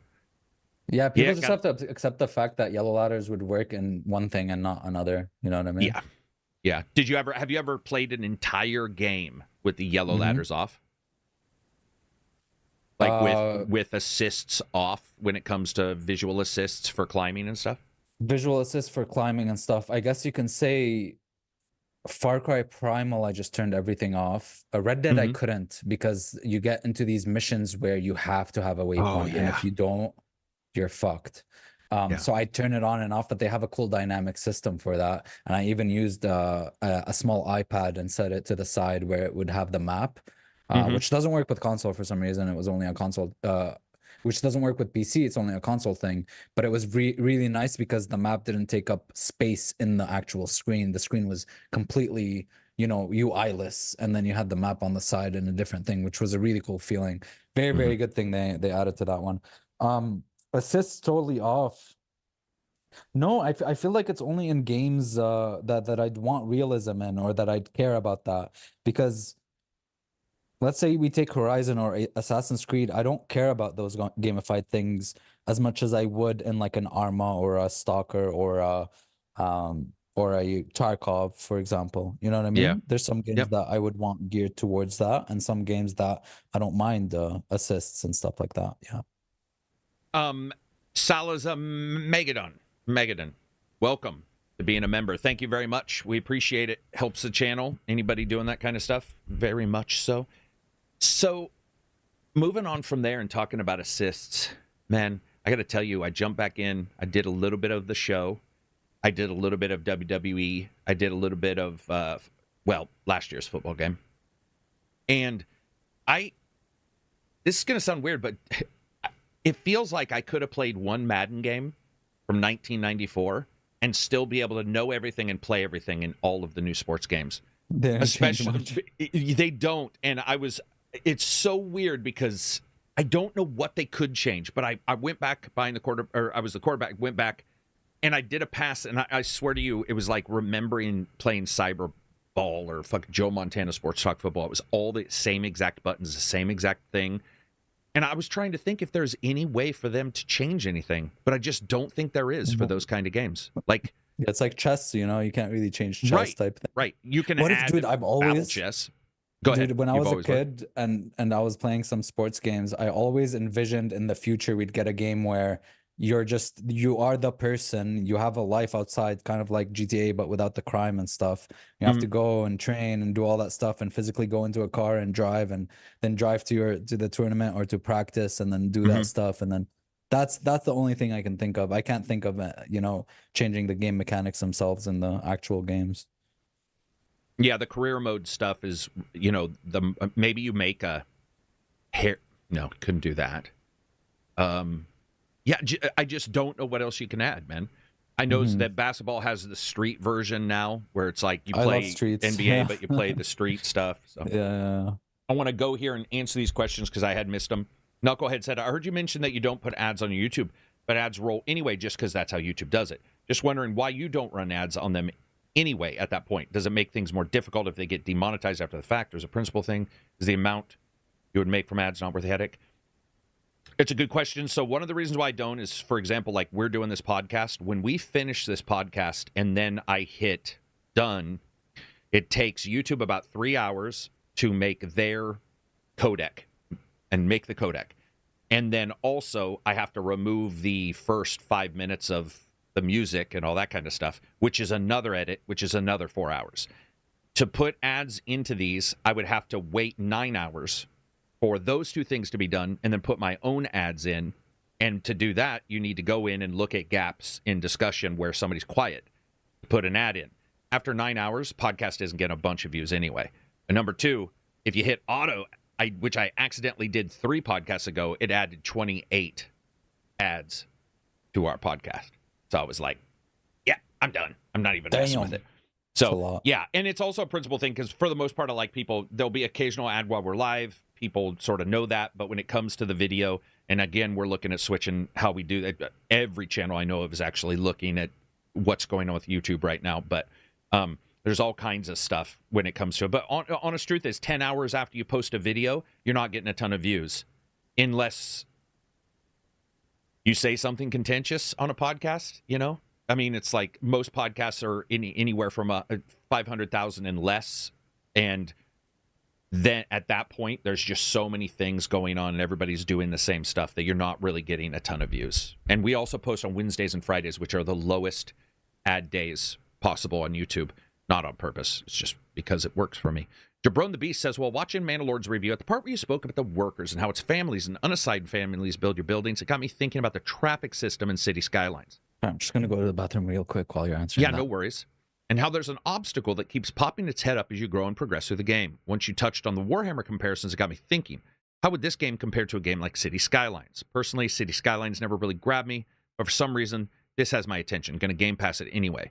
So there's no risk.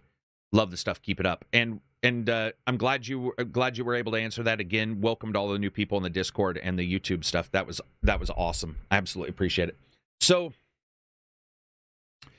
I wouldn't compare it too much to City Skylines, because City Skylines, if you're ignoring City Skylines 2, if you're not ignoring it, I can say this game runs 25,000 times better than City Skylines 2. So let's ignore City Skylines 2 for a second. If you're talking about the original, there's so much going on in those games and so many other systems where, because of the vehicles and stuff, I can honestly say I understand where you're coming from, but there's sort of an immediacy that occurs in Skyline, or in Manor Lords, it doesn't appear in Skylines. There's sort of this, I need this thing right now.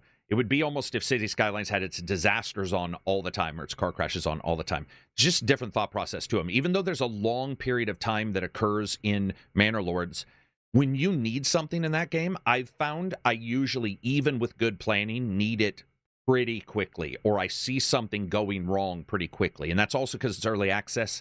I didn't see a lot of, let's say, metrics lines that you could look at, a graph that was showing maybe your food going down, easier things to track. They just weren't built into the game yet.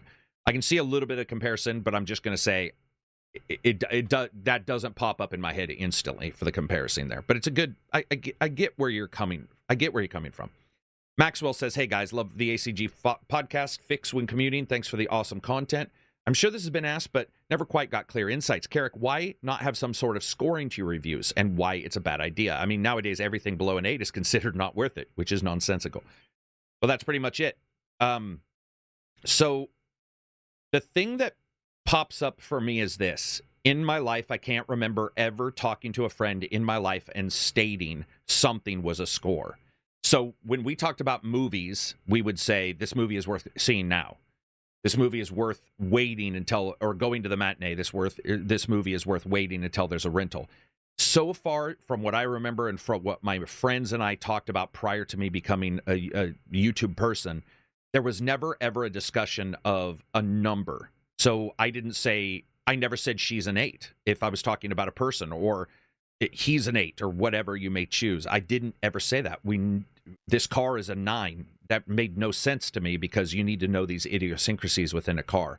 So the reason why I never did was because of that, and because when I'm talking to friends, everybody knows this is some disagreement here with some people, but luckily I've seen a lot of reviewers have switched away from the scores and gone towards something like what we're doing here. But when you're able to say this is worth getting at this price, everybody knows that price, even if your amount of money is different. I've heard people try to say, oh, well, $60 is different to everybody.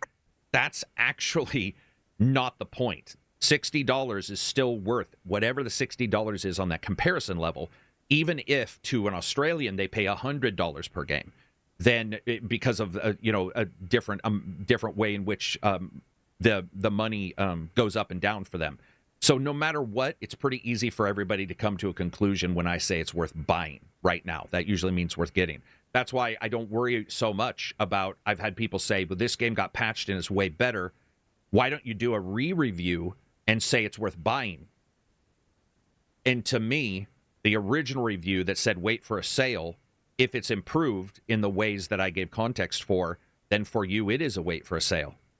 Or if they drop the price, I don't have to go back and change the review, because the price now meets a wait for a sale price anyway.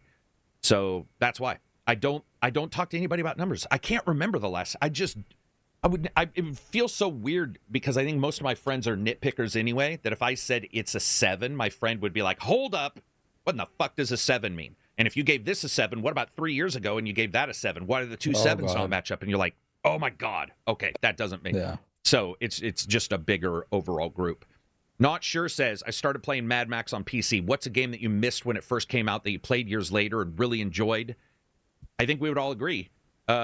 We just talked about these. Like, I got into Remnant. Fallout late. You got into Remnant late. Yeah.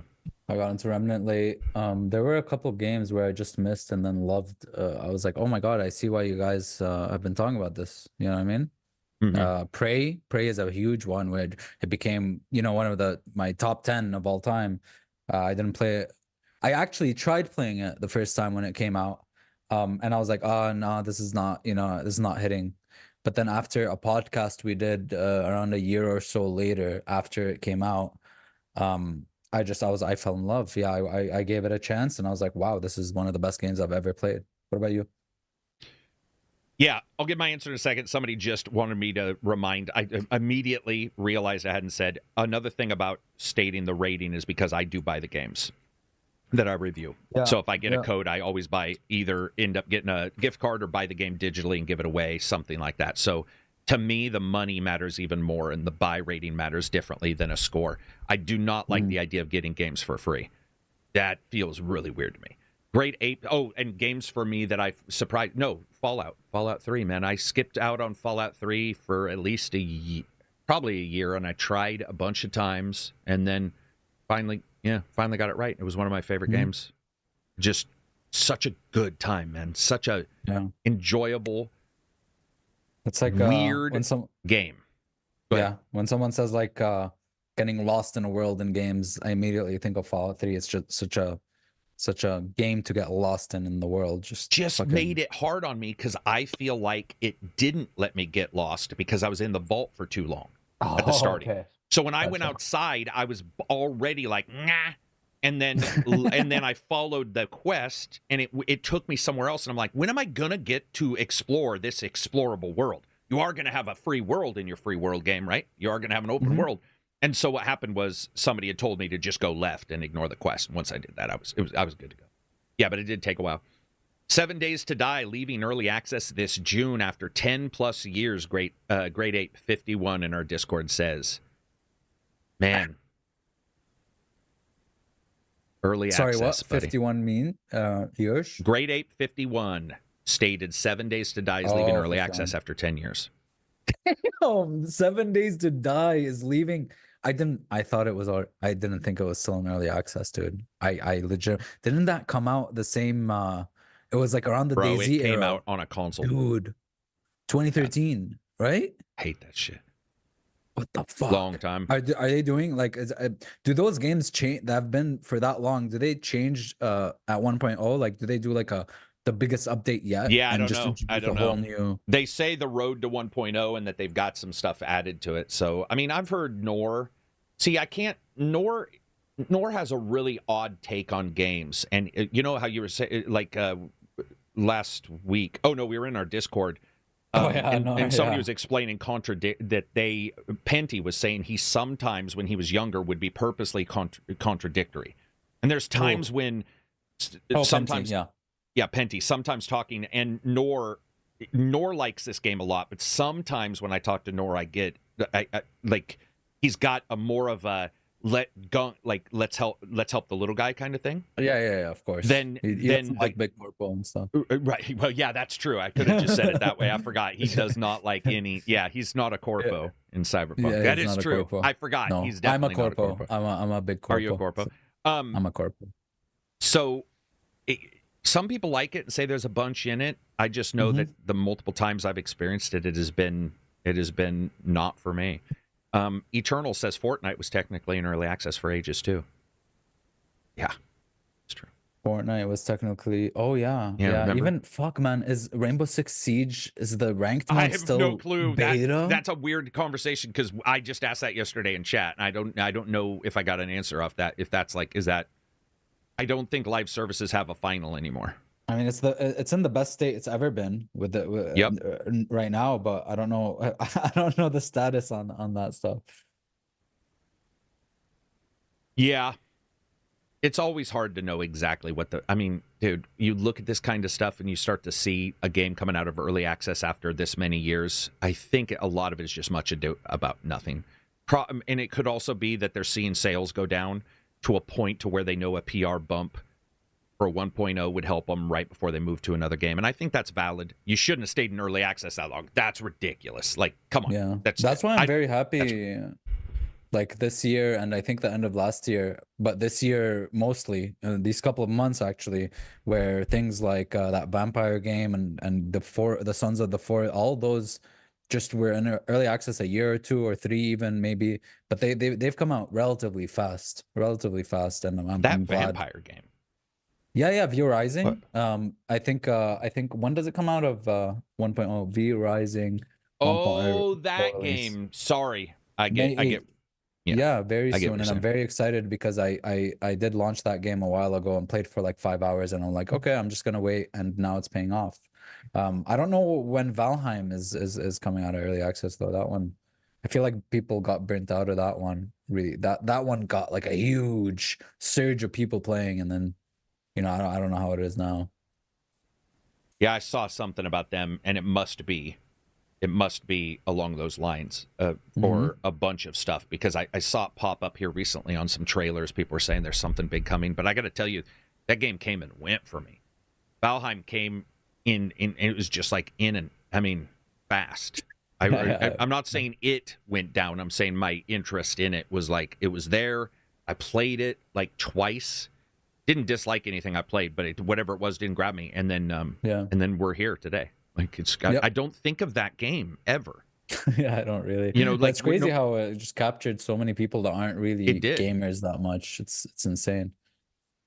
It was just the one that got popular, one of those survival games. I mean, the big worry I have is that what I'm noticing. By the way, I'm not saying I'm noticing. Anybody can notice this. I'm just saying what I am worried that I've noticed is that what I'm starting to see is what people thought used to happen in the old days, which was like, oh, a magazine's coming out and 2 magazines are talking about Halo. So now Halo's going to be popular, even though Halo's not good. But I think with streamers, we are looking at that, where games are arbitrarily, because you have a packaged audience and a guaranteed audience. Let's say my guaranteed audience is 20,000 people watching a stream. That's pretty enticing for somebody. And it's pretty enticing for you if you see it and they're saying they're having fun, or they're having fun because they're also getting feedback. If they didn't have fun and elevate the experience, they wouldn't even have feedback on. They'd be live streaming to an empty chat that no one could talk in. Mm-hmm. And so what I do feel is like when you talk about this, or there's some of these titles that are coming and going that I'm like, we might be in that time period. We might be deep in it. I think it has slipped up on us, and I don't know what you can do about it, but I don't want games to come and go. And maybe there's enough gamers to fill, maybe it's got 20,000 people playing it right now. I don't know. I just don't hear about Valheim ever. I don't hear anybody talk about it. I don't. Some spirits where they release like a new region or something. That's the last I think I've heard of it. Maybe it's got some hardcores, Maybe it's not like some... World of Warcraft, or like Final Fantasy, or obviously those are MMOs, but there are those games that people just play, like they just main and play forever. Tarkov, Siege, Living says there's no excuse for the poor performance in Valheim given its Minecrafty art direction. Wait, Valheim had art? I thought Valheim was... Am I thinking of a different game? I didn't think Valheim looked like Minecraft. No, it's not box. It has a... What do you even call that? Bitty? Like a... Not bitty, it's like a smooth textures. Gotcha. Almost like a flat, low detail texture kind of thing on purpose. Yeah, it's kind of like a PS. I can't even say it's a PS1 thing because PS1 obviously looked way worse, but it looks like it's that little detail, but done nice. Yeah, it's a weird, it's a cool one. It's an art style. I'm sure there's a name for it, or the artist just created one. But Eternal says they're adding New Game Plus Stellar Blade on day one. It's already out. So I believe for reviewers, yeah. And then Salzmageddon says early access is frustrating. It's tiring to be excited for a new announcement only to see the dreaded early access. Yeah, I would hear you on that. But let's talk about good stuff. That's enough bitching. Okay, I don't have any good stuff. Let's go back to bitching. Oh, shit. Okay. Just joking. Okay. It's actually been, dude, it's been weird, but I've been in chat for so long doing stuff there. A bunch of us started like doing a board game and stuff like that. And now this entire week passed, and I didn't realize how fast it had passed. It was just like Wednesday all of a sudden. This week I've missed news. I've missed everything. It's been hard to even keep up this week. And it wasn't really a super busy week. I just mean like I'm sort of behind on even anything that matters or anything that's even been talked about. Like, No Rest for the Wicked, I think, is the last big thing I heard about even this week, right? I mean, isn't that... Are they improving it or something? Or are people still having issues crashing? Yeah, no, I mean, they've got their ideas on how to improve it. They patched it to twice. I think the big patch just hit or is hitting soon to improve performance. I think, man. So, like, No Rest for the... Fuck, it's going to boil down to the same exact thing we've been saying over and over again, but I'm going to say it again, I guess, because it's just happened, where... No Rest for the Wicked was literally my favorite trailer of I think it was Game Awards, which I was excited for, but this early access thing unfortunately just killed. Like I don't even care to launch it or play it right now, or you know what I mean? I don't care much about it. I'm sorry to repeat myself again, but that happened again, so. No, but I think it makes sense because it did pop up. It weirdly enough was the biggest trailer, and we've seen that a couple times now where something, or you remember back in the day you'd get the trailer that looked exclusive and we all knew it wasn't. It'd be like, Call of Duty is on PlayStation's floor, it must be exclusive to them. It's like everybody who's anybody is up. That's not what it means. They paid for it. Yeah. It feels like now the same thing's happening with when I wait till the end of the trailer to see if it's, early access in 2025. And again, it's not a negative for them because it helps devs. I mean, dude, the amount of investment's so low in gaming right now. But it does suck too because being brutally honest, it's going to be very hard for me to remember to ever go back to that game. Yeah. I'm also that in the same vein, I'm going to be brutally honest. It just feels different when they show a game and it's going to release at this date and everyone gets to play it at this date for the first time ever versus, I'm just going to wait for 1.0, but there's videos everywhere about it. There's people already playing it, already talking about it. And then, it's just going to hit different for sure.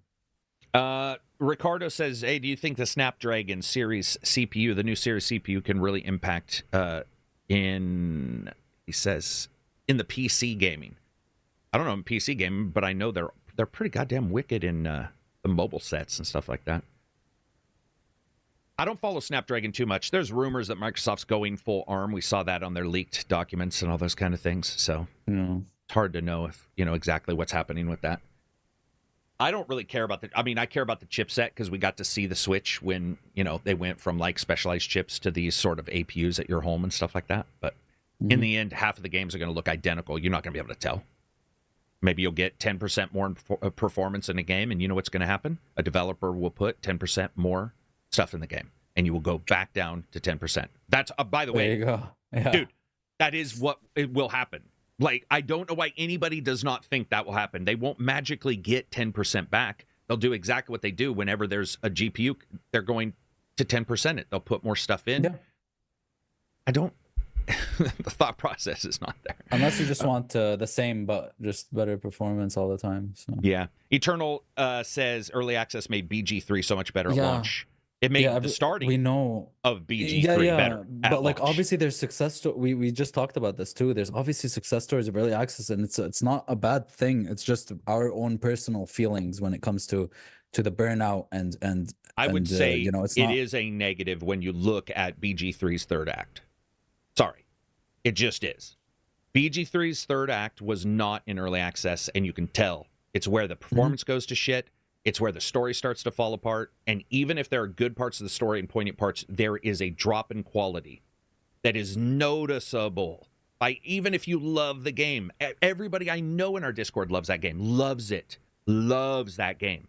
And they all mention that the third act almost doesn't feel like it's even released in the same time period as the first two acts. Yeah, it's like Divinity Original Sin, where the ending just like literally did not work.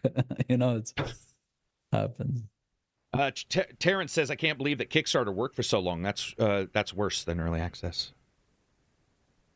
I don't even know what worse means. I just think they're all different ways to take in... they're all different ways to support people, and they're awesome. It's just that when too many of them come up, it's chaff, and it can be really difficult for any of us to pay attention. And some try to abuse. There's always going to be a scammer. Yeah. For sure. I've got some great stuff off Kickstarter, and then I've got scammed on Kickstarter, and I've got great stuff off of early access, and I've got terrible stuff off of early access. Where we've already seen success from the game, like huge success, so they become maybe complacent or something, right? Yeah. You've seen that a little bit. Dude, speaking of early access, holy shit. God damn, I can't believe I missed this. I don't know if we've talked about this before, but Star Citizen, I saw, I think today, I saw a video that was released 6 months ago about server meshing. Yep. I haven't heard much about it. I feel like it's like a revolutionary thing. What the hell? Is it in the game now? Like, what are other games utilizing it? I feel they've done like updates that Indio has covered, and there was a thing that they did a couple years ago that was one part of this, and the thing with how they claim a term, it doesn't mean that they're going to turn it all on at once. They definitely, Chris seems to have this habit of like, here's the small improvement over here, here's the small one over there. But I will say that when I played it, I can't say exactly what's in it currently because last time I played it was about 3 months ago, maybe. So I don't know what's been patched because they do often patches.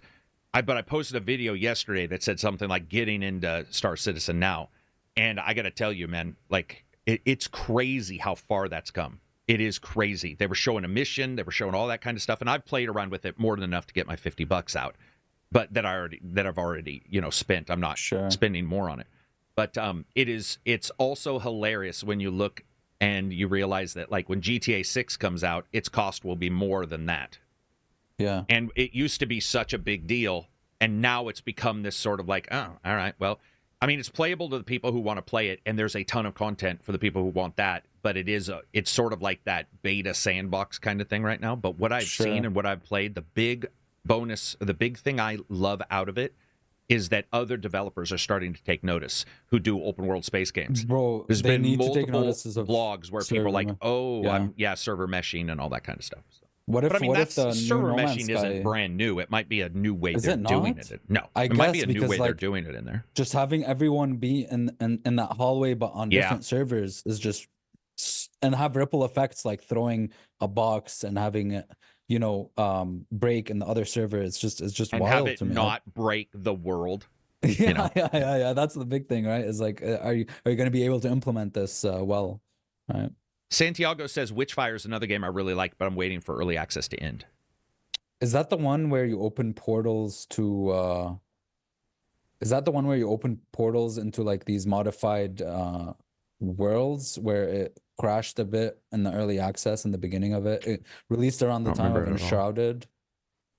No, or is that not Witchfire? Enshrouded would have in Pal World, because those released right Yeah, near, Pal over the top World, of each other. Enshrouded, and there was a third one. Was that Witchfire? It was like a 1800s looking Victorian era. You had an umbrella that you could glide on. No, It you're talking crashed about the- Nightingale, man. Nightingale. Okay, sorry. Yeah, never mind. Dude, Witchfire. yeah, you were talking Something about else. the game that we all were really excited for having, Yeah. and it just ended up falling apart. Yeah. Did you play Nightingale, or did you played Enshrouded and you played I did. Pal I World? watched my friend play Enshrouded, and I bought Pal World for some reason, but never played it. Yeah. So- Yeah.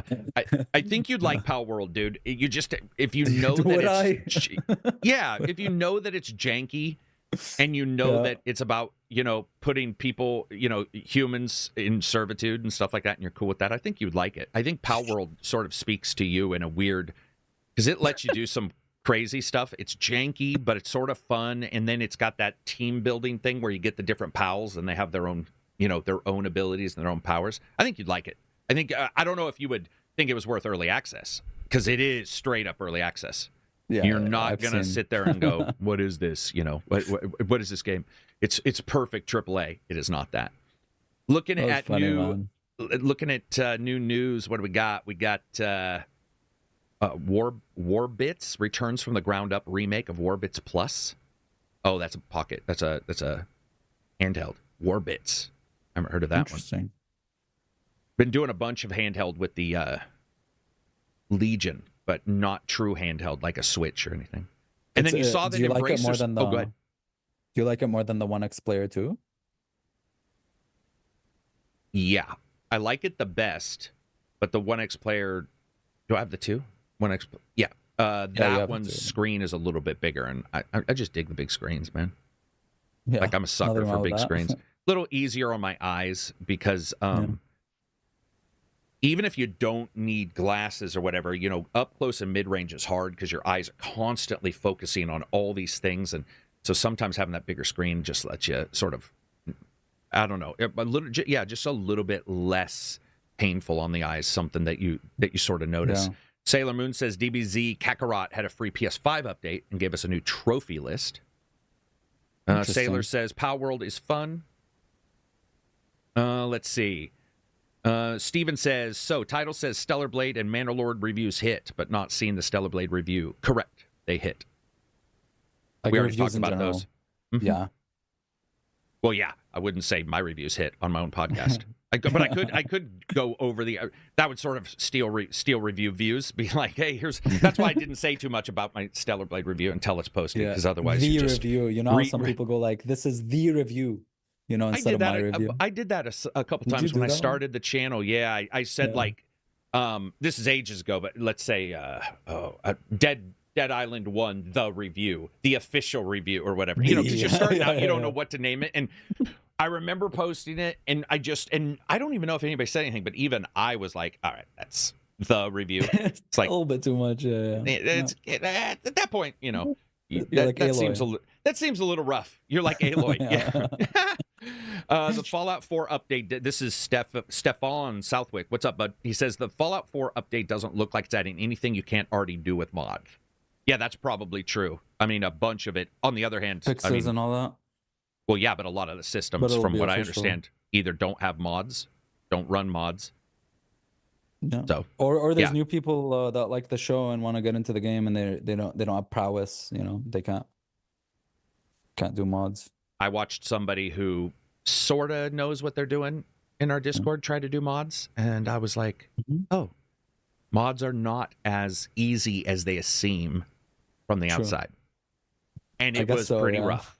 It was pretty rough. It was, hopefully they're not still in chat, but it was pretty rough. I was just watching them, and they tried to get a game going with mods, and it was like after the 20th crash of their system. This is console, by the way. I was like, all right, you want me to get you a list, to see what ones work? Or thankfully, Wobbajack exists now, but when it comes to it, it's like installing one mod. If you read instructions, it's very simple.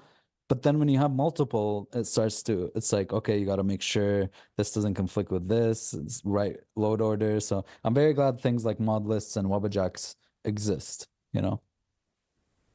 I think what occurs as well is that what I see with people with mods is instead of doing, I think, the very regimented, I am installing 1, does it boot? 2, does it boot? 3, here's their attempt. I'm going to do 20, does it boot? Yeah. But then, because too lazy. But listen to this: they don't take 1 off; they take 5 off, and it still doesn't boot. Then they take another 5, and then if that works, that means they have to test another 10 again. They have they have that like little. Can you imagine if you were bug testing, if you just scatterbrained never went like mechanically, or just like it's like one of a sorting algorithm where it goes up and down. You know what I mean? Yeah. It was so rough. It was rough, man, and they. I was just sitting there watching it, and they were trying to get it to run, and finally, I mean, it was probably, I don't know, 30 or 40 minutes. I was like, do you want to play? Because if you want to play, we can get you in there, and we can get you playing. It's like, but I was worried because I always get worried somebody's going to be pushed off of that thing. Because it doesn't take much for somebody to get burned and then be like, well, I'm not going to play with them at all, which, by the way, is fine if they make that choice. But I'm just saying. Oh, that's happened to me. If they're having the technical issues. It's had. You mean you've just said screw it? Yeah, where sometimes, I love modding games. I love modding Bethesda games mostly. And I just go in and I'm modding and I get to like 200, 300 mods. Everything's going well, 500, 600, 1,000, 2,000. And then something breaks and I'm like, okay, I really can't be asked. And then I just download like sometime back then there was Wobbajacks and stuff. So you'd get like a whole package and they guide you through every single thing. And I'm like, okay, I'm just going to do that now. Or, sometimes that happens. That's why I hate opening up one of those old ones. And it's got like a 77 line notepad plus that you open up in Windows. A week long. And it's like 1, 2, 3, 4, and you go to 5, and it's like put an asterisk before this, then move it to your C+ drive for the load your C order. Drive. Sorry, for your it's just like There was I forgot what game. I think Cyberpunk. You couldn't modify the load order. The way you had to do it was rename the files because the load order was alphabetical. So if you want something at the end, you go Z Z Z Z. Yeah. If you want something in the beginning, you put like asterisk or whatever. It looks like Eternal is saying leaked gameplay shows a new mech coming to Helldivers 2, tankier than the current ones, and has dual autocannons. Why are they? Do they That's leak awesome. a lot of stuff? Those guys. What is happening? Why are there so many leaks? Okay, they're not really leaks, are they? Yeah. I got it because like every single new update, it's like, oh, this has been leaked. Here are images. Yeah. They're a very smart way of handling it. I think there's an incredible amount, like other companies obviously are watching Helldivers, but there's an incredible amount to learn from how they're doing things, even if you want to learn the opposite, if you don't want to do. Yeah. That's why it's good to always watch, even if, like, let's say, and you'll hear that from basketball, or football. They'll be like, yeah, we did watch this team. We want to pretend we're better, but it's like, you can bet we were watching game footage. I mean, that only makes sense. You're going to watch, you want to see what they do, even if you do the opposite. And I think that's one cool thing about looking at Helldivers is there's so many things companies can learn about how to handle issues, which they've had, issues that pissed me off to no end. I mean, I was legitimately angry. I was like, there's, I get that you're supposedly a small company, even though, we know, but you look at it and you see all this kind of stuff, and then they get it up and running. They handle the PR for the issues. They have a good PR for making people want to talk about it a little bit and get them interested. The only thing I've noticed is a tiny bit of fatigue from Helldivers 2 players. I saw it recently in my Discord, then I saw it in a Reddit, and I started to see people saying it's great that they're leaking these things, and it's great there's more stuff, but there's a lot of things that still need to be fixed. It would be really great if the next leak was a joke about a pause in the game or something where the people could go and repair equipment, but what it really was like them going in, taking the game down, maybe doing some patches to things, because there's I guess overarching stuff, but I'm just not quite sure what it is because I don't follow the game super closely. I know you played it. You played it a ton with Dev Guy and then your friends, and So I mean, overall, were there any glaring bugs in that you remember? Yeah, Anything absolutely. Was there? Yeah, a lot. Yeah, there's one where you can't board the ship. There's like some random stuff like falling off maps and dying by random shit. Yeah, there were a lot of bugs for sure. Get it? Bugs. But it's a game that I just it's just there. It's unique, in the way it handles like everything together. Like it has that gunplay with the kind of a little bit of milsim in there, like sprinkled, like that hardcore elements, like reloading causes a mag to drop and friendly fire and stuff like that. And it does satisfy an itch, right? So it is a game where I can see myself going like, oh, I might, whenever I feel like it, go back to it. You know what I mean? But it's never a game that I thought I would be just hooked on for because it's very repetitive, obviously. So it's just a game that's cool to have for me. It's just like, launch whenever I feel like it. I think they do a good job. I would like more in the game. I would just like more stuff to do, because at some point, I'm just not a big fan of those kind of games overall. But I will say that for them, they have a really good opening point for doing other things that like no other game's done, a little like Eve or Elite. Like, I would love for them to add on and this is not a joke, I'm saying add on something that you can do on mobile that helps people playing the game. It's like a Fallout Shelter kind of thing. Yeah, I'm going to do events stuff like here that on would be really yes. cool. I'm going to do some stuff on my ARG phone stuff. that helps the guys who are playing the game. Shit, yeah, if I can give somebody an extra stratagem or something, if all work together, I would probably buy into that. I love that about the game. Like in general, I hope they lean into it more. Yeah, like an app or some crazy event where, oh my god, your ship is getting attacked, or everybody is fucked.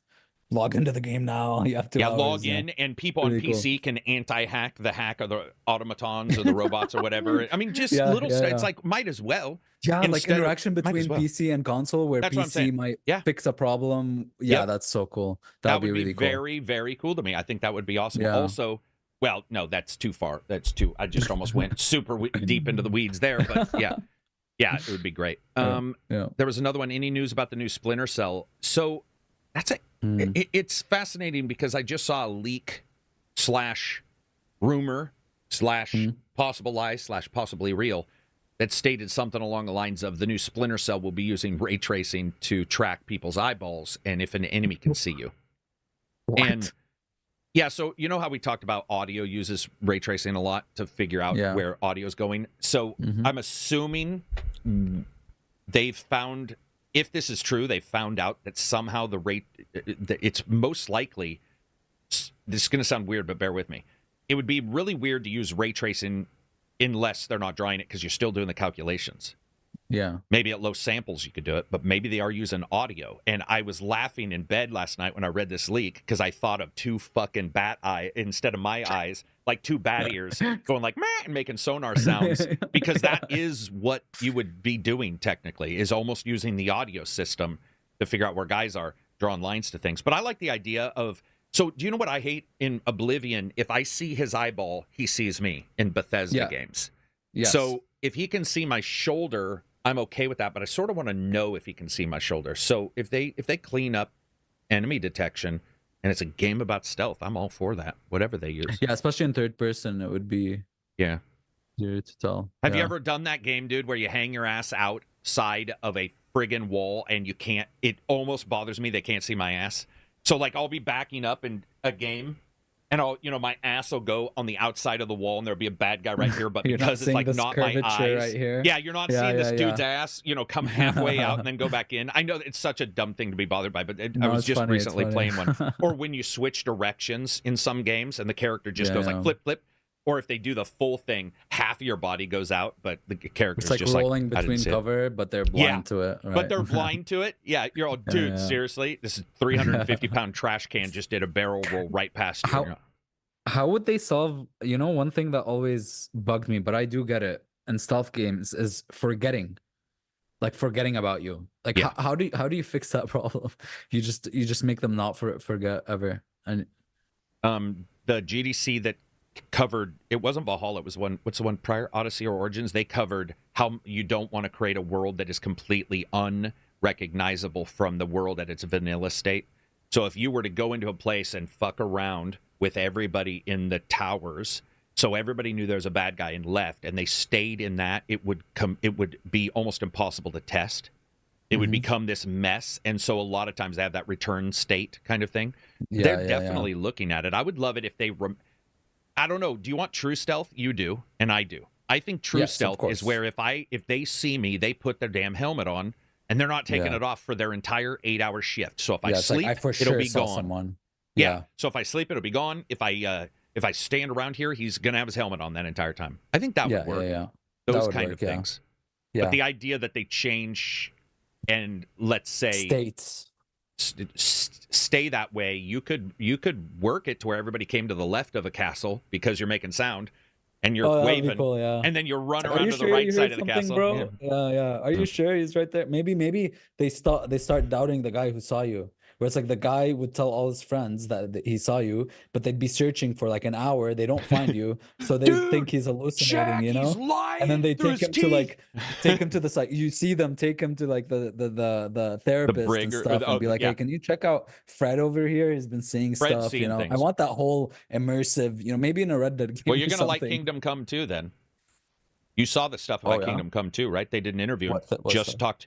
So in Kingdom Come 2, not only is there bark commands now, meaning if you're running, you bump into somebody and they say like, "What are you doing?" You can say sorry with a button command. Now there's the Red Dead thing. But the other thing that they added was that if you, for example, steal something and the guy decides he can't get to you or he can't attack you, to go tell the cops, if you leave and they come back, it is possible that if they see another person standing over a body, or they can possibly blame another person.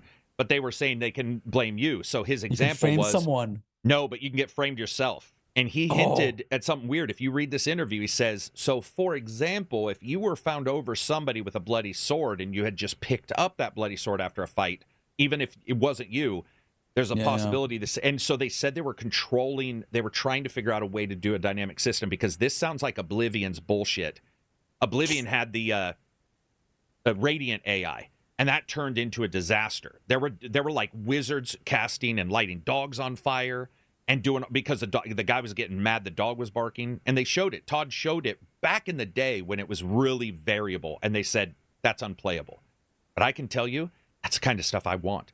Maybe call it Mad World. Like you have difficulties: easy, normal, hard, Mad World, and it just says we're gonna let the world see what the world sees. I think that would be sweet. Oh yeah, that would be a perfect difficulty, right? Yeah, guys, no, they did say this. It's there was an interview that came out, I think, yesterday, where they stated, That's very cool. It was an interview yesterday that I read it, where they talked about that. They talked about the world being larger. It's 2 maps, right? Each larger than the original game, a piece. 2? And then, but they're not connected. There is they're still using CryEngine.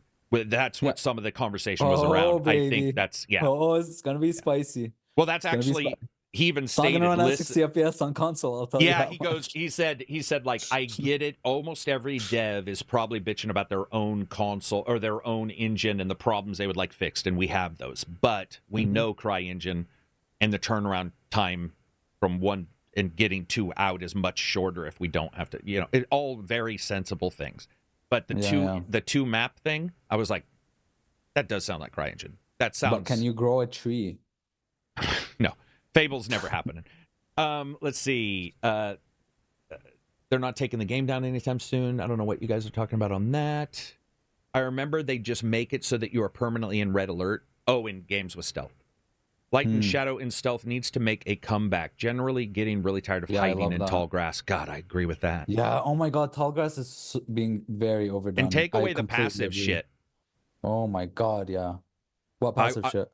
I do not like passive stealth, man. Passive stealth is borked. When I I want to choose when I go into the plants that I don't go into stealth. I want to choose to stand up or choose to go into stealth wherever I want. Oh, passive anything. Don't do passive cover. Yeah. All that stuff. Yeah. Because it's such passive covers. Yeah, that's the other one, right? You come up to finicky. a wall.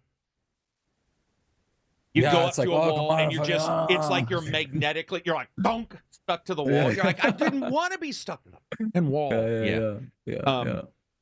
This is Steven. He says, imagine what Obsidian could do with a new Alpha Protocol game. That would excite me more than Perfect Steven. Oh, Steven, don't remind me. I mean, I'm not going to argue. I want to, Alpha Protocol 2 would be great, but I don't know if their chops are shooting. We haven't seen their chops. You know, Outer Worlds was enjoyable, but its shooting chops wasn't great, and neither was Alpha Protocols.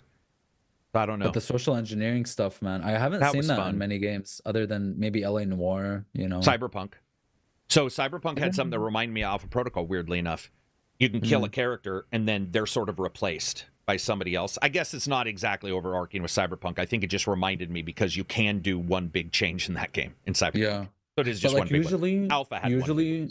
Yeah, but usually in games, like, it's like, oh, you can be a dick to that person will not like it. But in Alpha Protocol, it's like, well, maybe that guy will like you being a dick. It just depends on the guy's personality. Right. Yeah, because you definitely had to figure out pretty much by doing, I think. I don't remember in Alpha Protocol them giving you any kind of, Carrick agrees, Carrick will remember this. Instead, you just answer the question, and then you read the thing, and you're like, okay, so that's a no-go.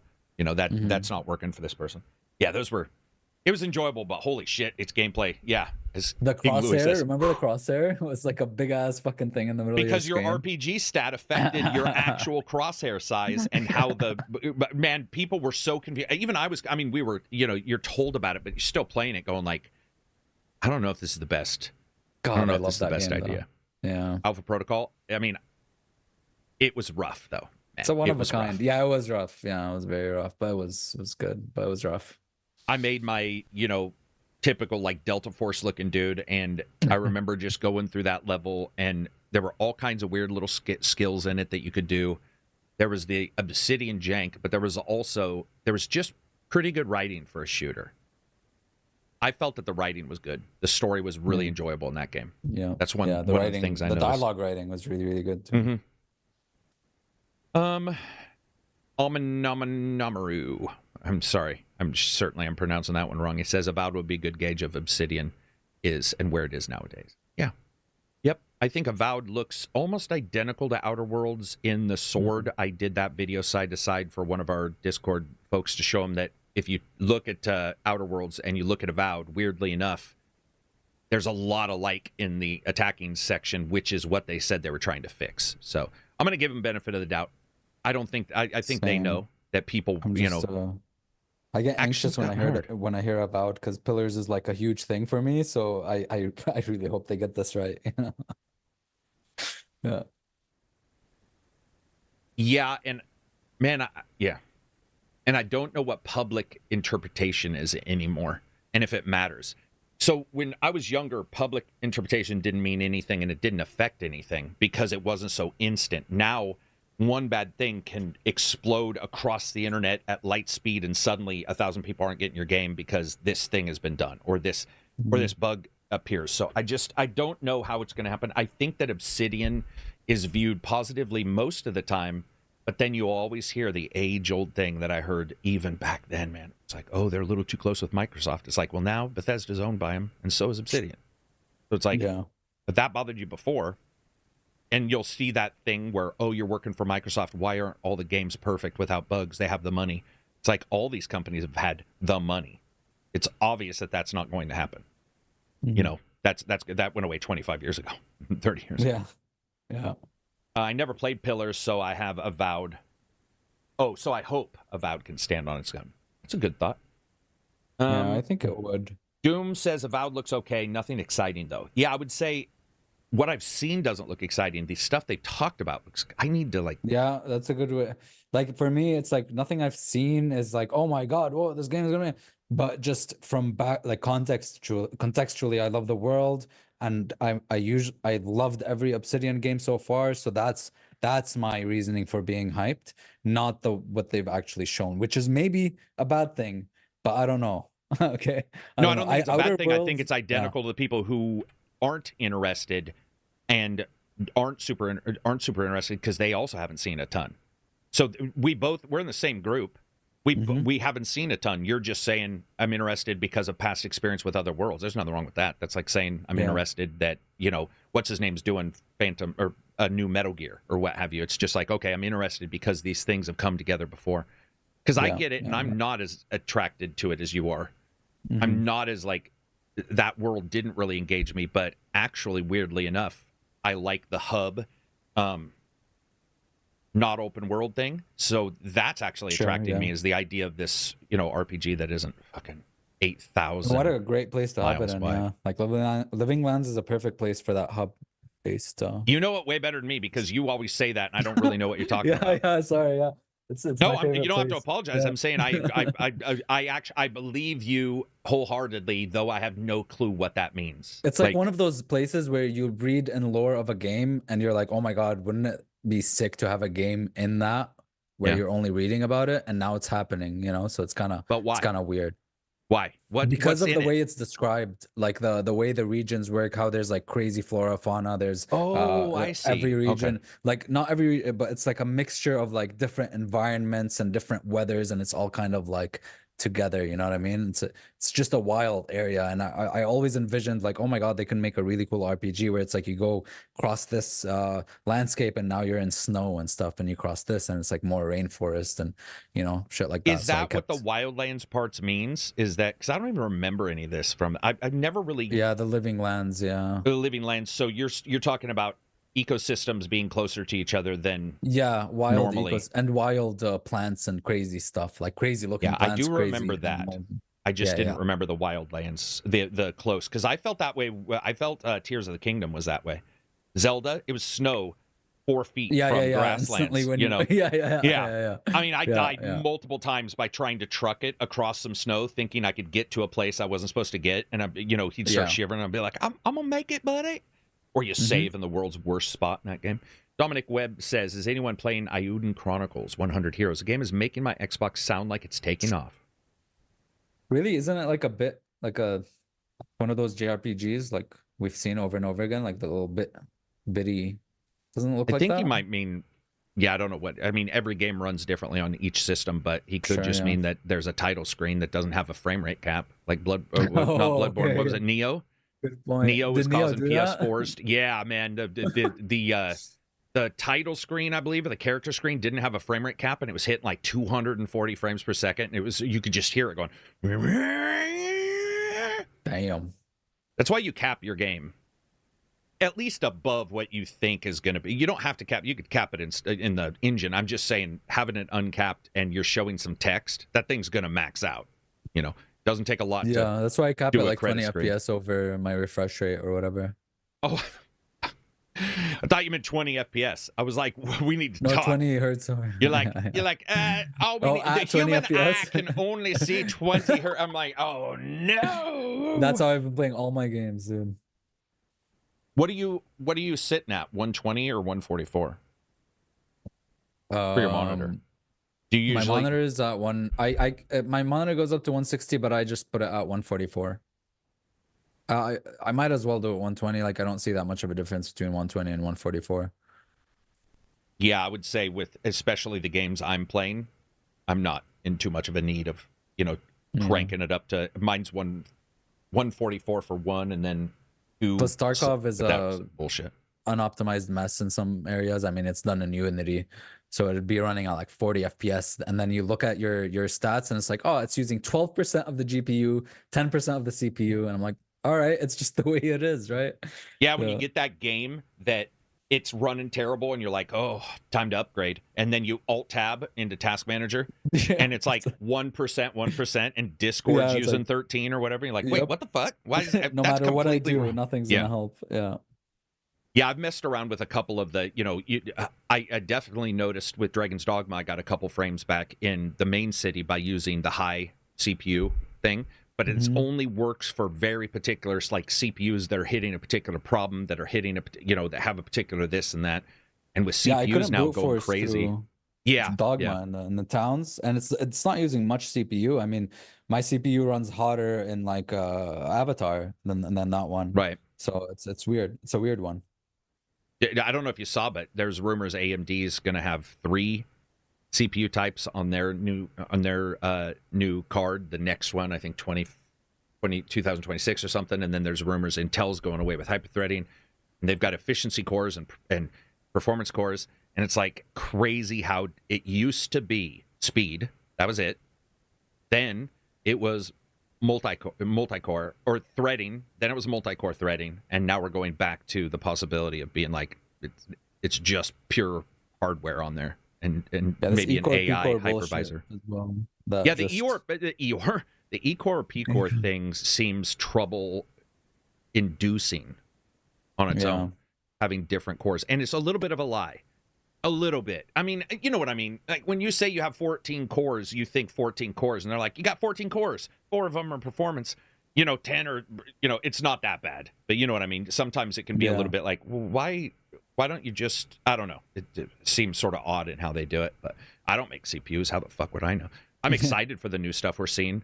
I mean, there's definitely some crazy enhancements coming, AI hypervisors and shit that's coming. All that kind of stuff, using AI to figure out machine learning, to figure out like where things need to go to get the most performance, and so you don't turn on your system and see it at 10%, but instead see it at where it should be if you're getting low FPS. And I don't know how it's possible. How is it possible that you get a game and it doesn't know it needs to run with some of your resources? It's like a browser with tab refresh running in a game. Like, why are you at 5%? It's just I have odd. no idea, man. I don't know what goes in. I don't even even begin to even explain that, but like you'd see, maybe it's the different variations of even the OS, like Windows 11 you start seeing problems with that type of stuff. Like I think my friend was still on Windows 10, and I'm on Windows 11, but I have a better CPU, and to install Tale of Two Wastelands, it requires a lot of CPU power. Right. Mine was using 100%, but the temp wasn't that high, but it said 100%, but it took like 4 hours to install, versus his, which took like 30 minutes. So it's so weird, no man. shit. That is odd. I've never even heard of that before. That sounds like a Fit Girl repack. As it's filling your PC with malware. I'm just joking. Yeah, I haven't had that kind of issue. The only issue I've ever seen that really popped up is switching Windows. You always lose something. Like Windows 11, you lose the audio stuff. You have to patch it. Use the start menu. They always change. It's always weird when a company does they get to that next Windows or next OS for Mac and they change everything. You're like, dude, what are you doing? The start's always, but what the fuck? Or just say, I know it sounds weird, choose the corner you want it in. But instead, they're all, nope, everybody's going here. Yeah, so for example, Windows 7, people loved it. People were all in agreement that they liked it. Why didn't they just keep the layout? Like, okay, update, make better changes, but why change the layout? Why add annoying things? Windows 8 was a disaster. Oh my god, when Windows 8 came out. I lived through Windows Millennium. So trust me. Me too. Windows Me 8 too. was a glorious, or Windows Vista. Oh, yeah. Buddy, Will says, my first time catching you live, discovered you guys on Spotify. Oh wow, discovered us on Spotify. That's cool. Oh sure. Well, welcome. Hey, what's up, man? Yeah, that is awesome when somebody will bring up a bad Windows version, and I'm like, dude, I was doing Windows 98 SE and hacking it to make it use the extra RAM because it was RAM bound, and there was like regedit hacks that you could get to play WoW when WoW first came out, to play it and not have it chug and stuff. And let's see, Millennium, Vista, and then it went what? What did it do? It skipped. It was just Windows 1, 2. Those were early. It went 7, 8. What was after there was Vista? No 9. Was 7? Yeah, 7 was after Vista. There was no 9. It was there was 8, no 9. 8.1, which 8.1 fixed some of the issues 8 Fixed had. 8s, right? And then 10, which people I like liked. 10.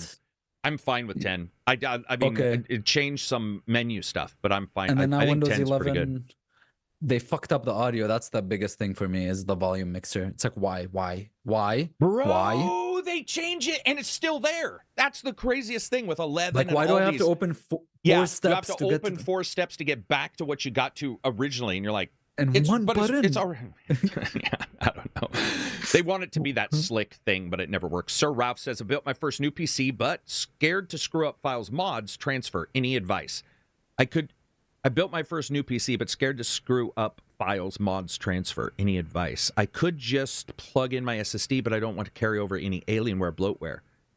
Are you talking about your first of all, before anybody begins, are you talking about your OS that you built you want to grab your old OS drive and plug it into your new motherboard and stuff? It is possible to do that. It is, especially if you're not going from AMD to Intel, but you probably should have done that first because there's some steps you want to take. I don't know. That's a I would lot advise, for me like, just describing you. Yeah, I would probably just do it. New OS would be or nice. buy an just like SSD cheap clean. and throw it in there and then move the stuff over. I used a software. I can't remember which it is. It's not free. It's one of my backup softwares I use after the file transfer error of 10 years ago or whatever. But it allows for it'll switch windows without any transfer. You don't need to use a new serial and stuff. And I've switched on this other CPU. I've switched 3 times, I think. I've never switched from AMD to Intel though, which I hear even if you DDU and you delete the files from the motherboard before you reboot, so you get it as zeroed out as you can and turn it off and let it write all those changes. It sounds like after a while, like Windows will mistake your shit for the old CPU type and download automatic Windows updates for your old CPU. So it's just like it's best to probably just take the bite. Yeah, when I switched PCs recently, I'm just super grateful for cloud stuff. I have a lot of stuff. Yep.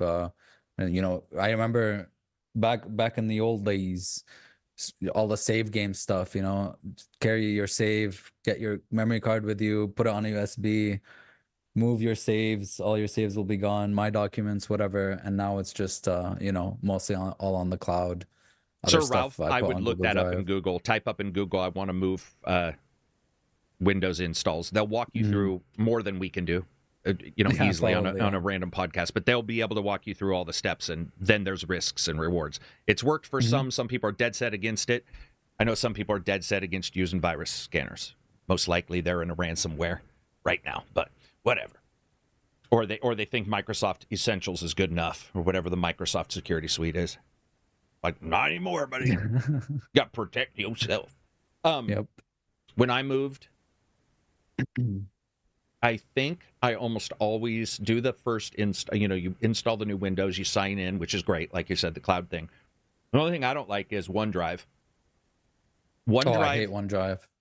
OneDrive, I swear to God, I always get the bug that slows the PC down. Not everybody gets it, but it's a known thing, and I don't know if it's been patched because it's been a while since I've done it. But I would sign in, I would get OneDrive up and running, and the CPU would bog down because it was doing some weird shit where, and this was like a known thing. You might be having an issue with OneDrive, and you would delete it, you would uninstall it, and everything would go back to normal. I just hate it because it's just a pain in the ass where it defaults as your main documents folder or your main, what do you call it? Like profile folder with all the stuff. I don't want it to default as that. And it's always like a pain in the ass to change it. And you know what I mean? Having to do that. It's weird because it brings us back to the mods. It's great that they're on consoles, but what we're talking about is like doing the same thing where you're dynamically inserting files and mods. It's like, no wonder they break. Yeah. It's hard to do. It's hard to PC. PCs are easy. Not so much. I mean, especially not if you're trying to do an OS or if you're trying to, make a new or switch your stuff over. Yeah, see, that's what's freaking me out. Old PC was AMD and new one's Intel. Yep, there you go. I think that pretty much just proved your point right there. Yep. Especially if it's brand new. I would do that if I knew that whatever I had wasn't volatile. Like I had another drive with the contents. Copy all your stuff that you want to move onto another drive. Yes, so you can that's attempt what I always... it. Yeah.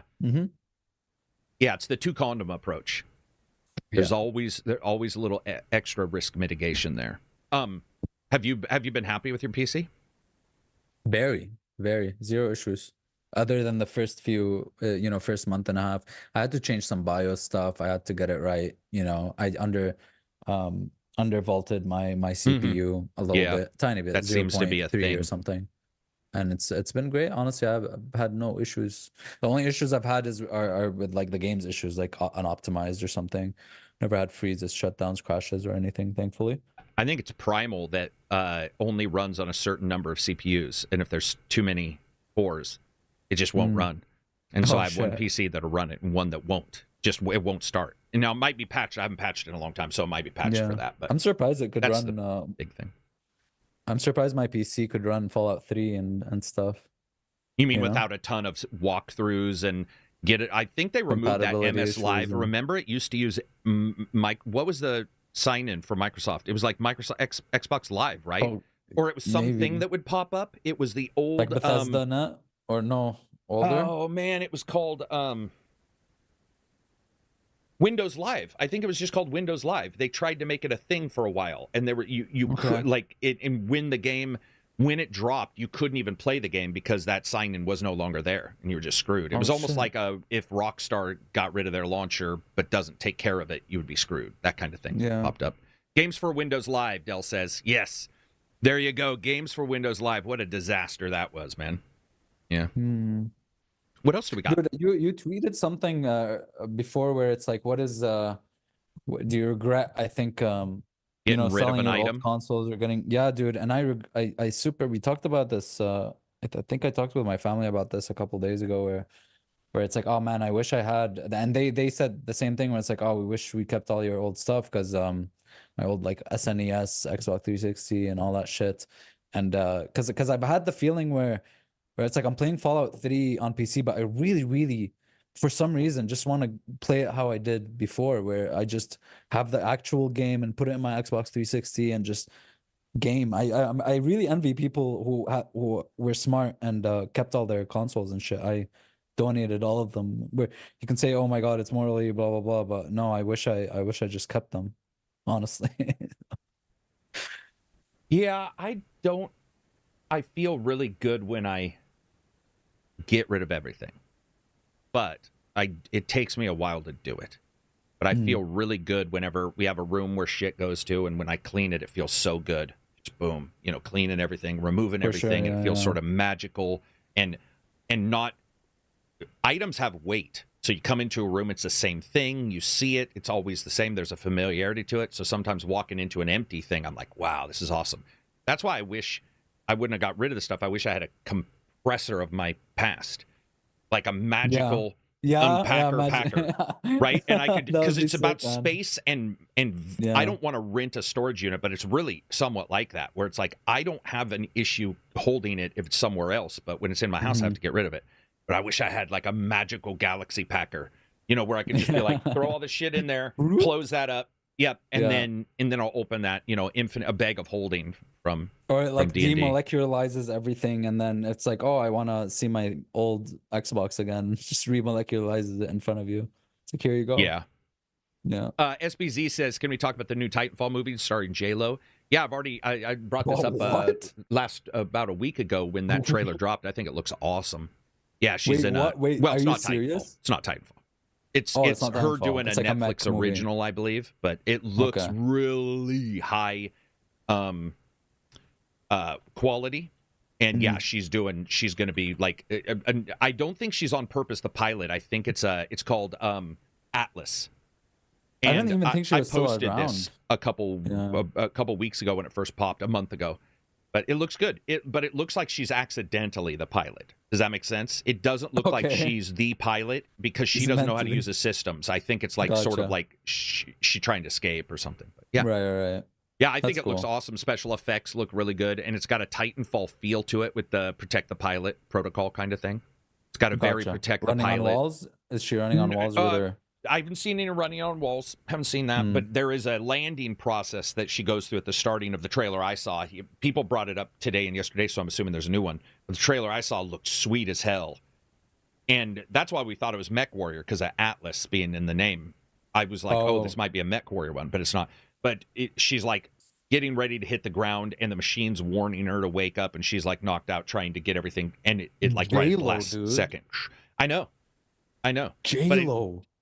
I don't know how it came together. I can't wait to read it and find out. But J-Lo also She's did gonna a be able to TV sit show. comfortably and sorry, yeah. J-Lo did a TV show for 3 years. That was one of the best TV shows I've ever seen on TV. I So didn't like even she think she was does still weird acting shit. and stuff, man. Yeah. Oh yeah. She Last did a thing I've seen musical about her her- own life last Yeah. 2 years ago. What the She's hell? busy. The last thing I saw her in was Made in Manhattan. Made in Manhattan. Oh I damn, think, Made in with the Manhattan. Voldemort guy. Dude, Yeah. were you That's the like last thing. trying to date somebody or something? Why were you watching Made in Manhattan? What the hell? I don't know. I used That's to watch Matthew rom-coms when I McConaughey, was right? They, Well, they yeah, would so be did on I. the. No, it was the Voldemort guy. Voldemort and from Harry Potter. What's his name? He was the guy that was the rich guy that was in love with the maid.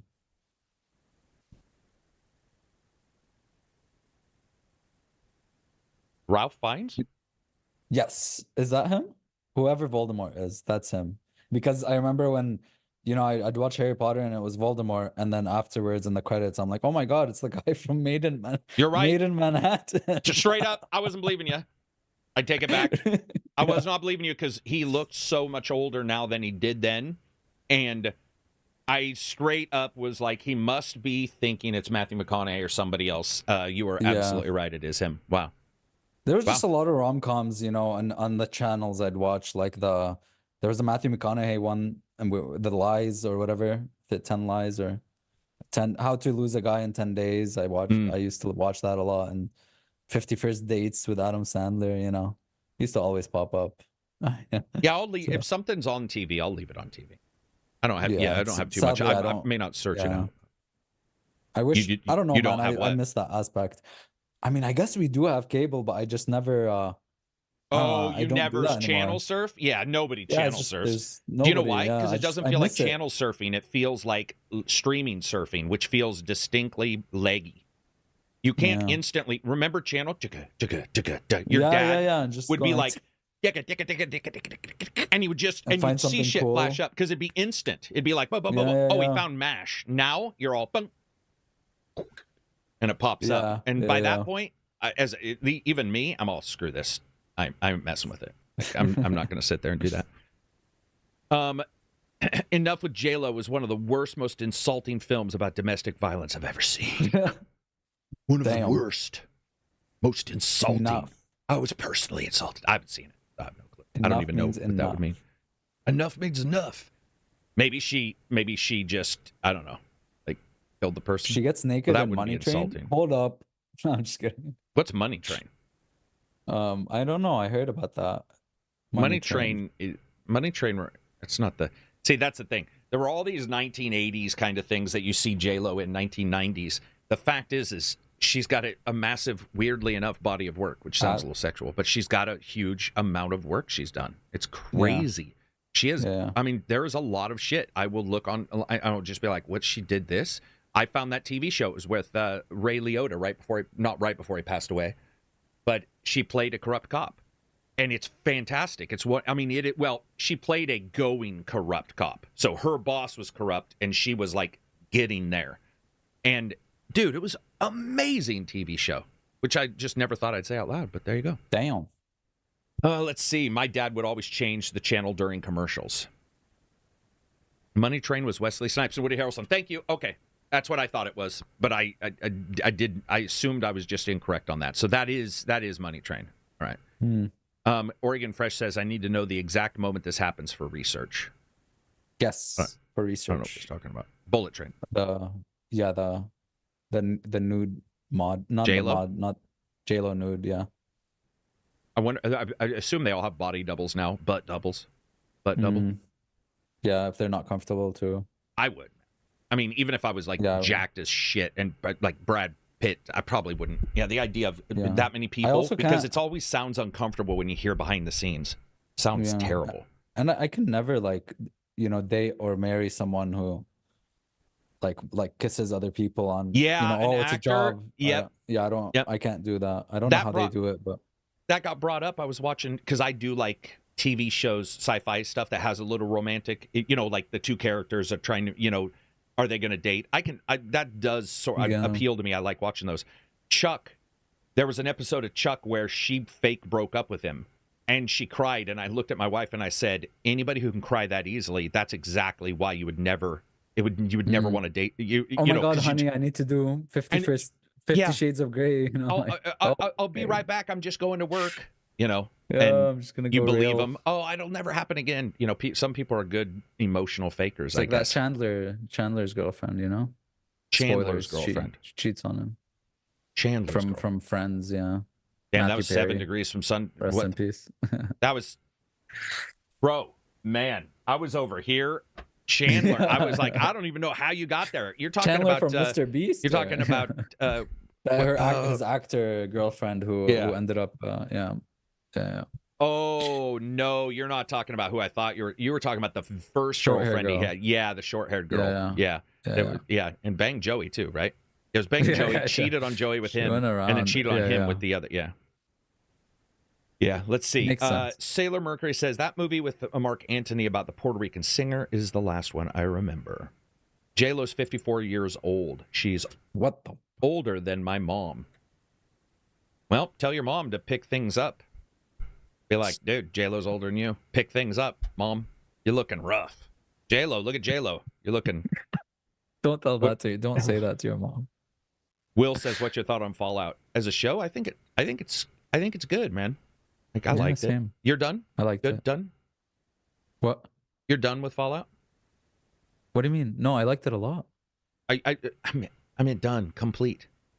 I finished it. Fallout. Yeah. You have achieved. You have got 100% achievements in Fallout. For movie, yes. The TV show. I did I have the platinum. Yeah. Yeah. Yeah, I'm excited to see the future on that one too. And I really, man, I would pay big money if they disguised Todd and had him come out there and be a mechanic and like help the main character and be like, it just works, and walk off and have everybody be yeah. Do you think he would do that? Do you think it'd be like Quentin So here's the thing. Just... I do, and I think he wouldn't tell anybody. I think no one else would. And I think it seems to be a friendly enough, currently after only a year and a half, probably a friendly enough environment, nobody would leak it. So I think it would be hilarious if in 3 years we find out that some character, that just randomly says something, you're like, oh, that's just a callback, and then you find out it's Todd dressed up. They did some good special effects in that with facial. The makeup. It's crazy with Todd, man. He was in an interview and he talked about the discussion behind Shady Sands and stuff.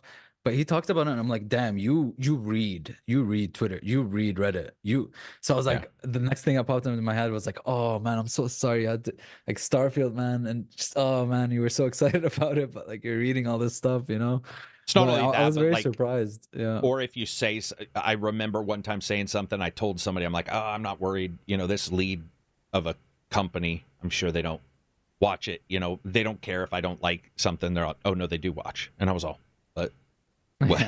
Did it change anything? No, but it caused me to go, well, first of all, I was like, how do you have the time? Because I don't even have the time to do my work. Yeah. Even like I told you, I missed all the news this week because of 2 reviews. Seems weird that if you're running a company, you can do that. But also they have, I'm sure, I was, Tim Sweeney or whatever, I'm sure he's got bots and shit that tell him exactly what people are saying in a live stream, uses AI to summarize it. Today, your positive karma is +1. And he only worries when he wakes up and it says like -2. He's like, oh shit, somebody's saying something. Some podunk Twitter dude with 500 I did not call Valve assholes.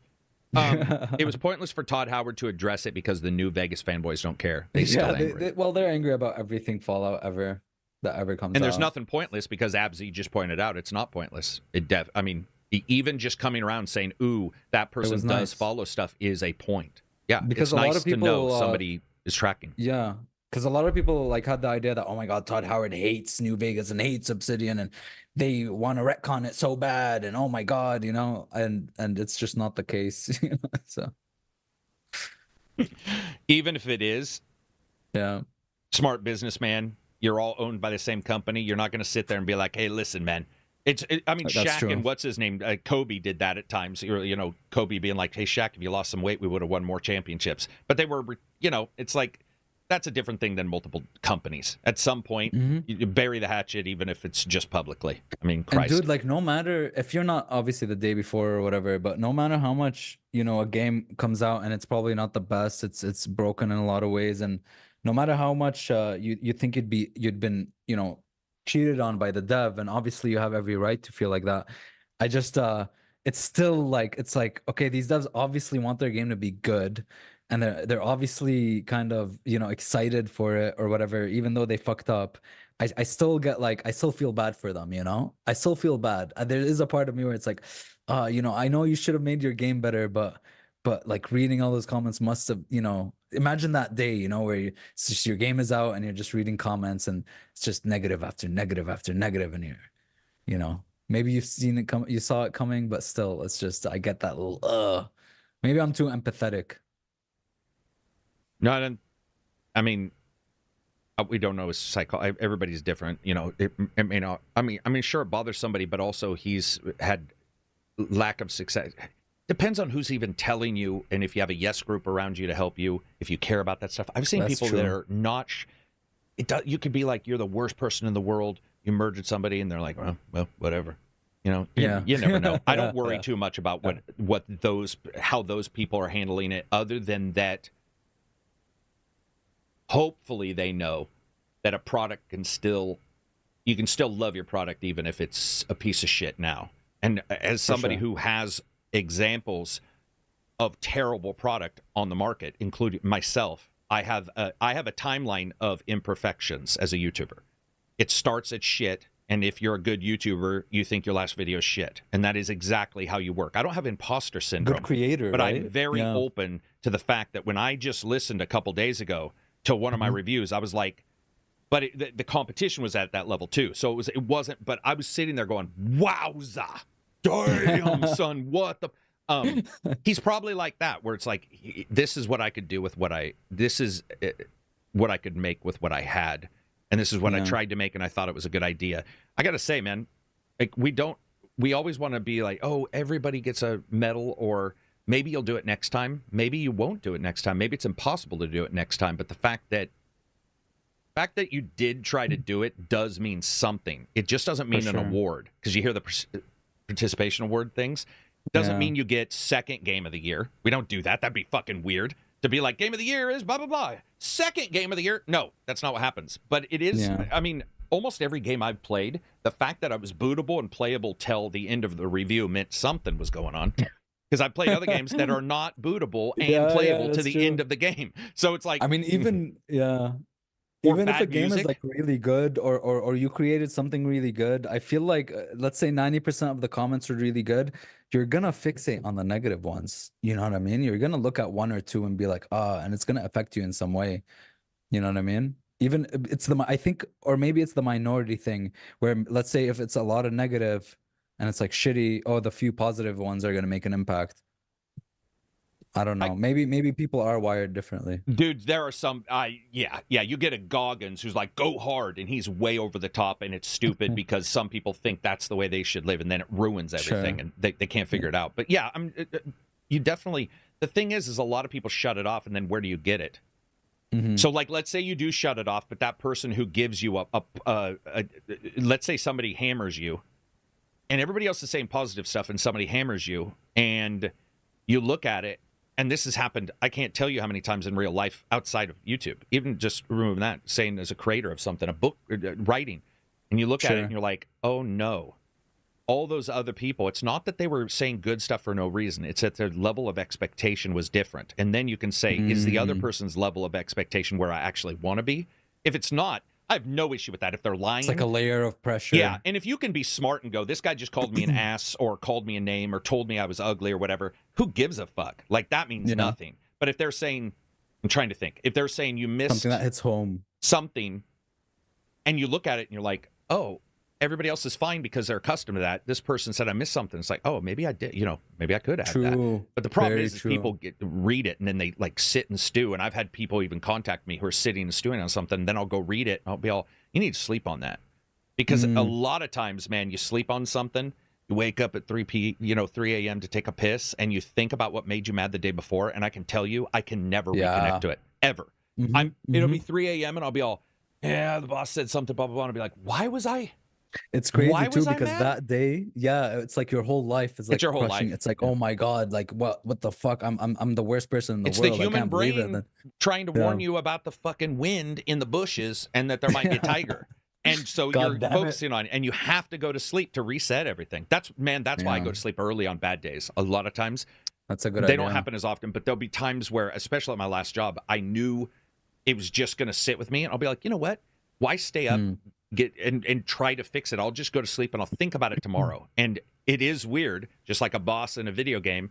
The night before, you don't have the skills. You're at the end of the day, all the brain is built up and used all the sugar. And how many times have you been stymied? You'll get a bad comment or somebody say something, and at night you're like, I'm roasted. What the fuck? And then you wake up the next morning, you're all, oh, he was actually just saying, like you didn't put a period at the end of your sentence. You make a bigger dude. deal of it, dude. You start questioning your whole life. Yeah. I've had That's that. why I joke about lack of sleep, but I can tell you, occasionally I will get a serious lack of sleep, and then I'll go back and look at things. I'll be like, oh yeah, there was something. Yeah, it was obviously something. Or it's the on, opposite, like, where it's like, I think I'm on top of the world, and that date went so well, and then you sleep on it, and you're like, oh my God, that date was trash. I was actually acting like a moron, sometimes. That's why if somebody's making a game, I love the idea of early access, because this is why I love early access, and I gotta get it's because they can iterate.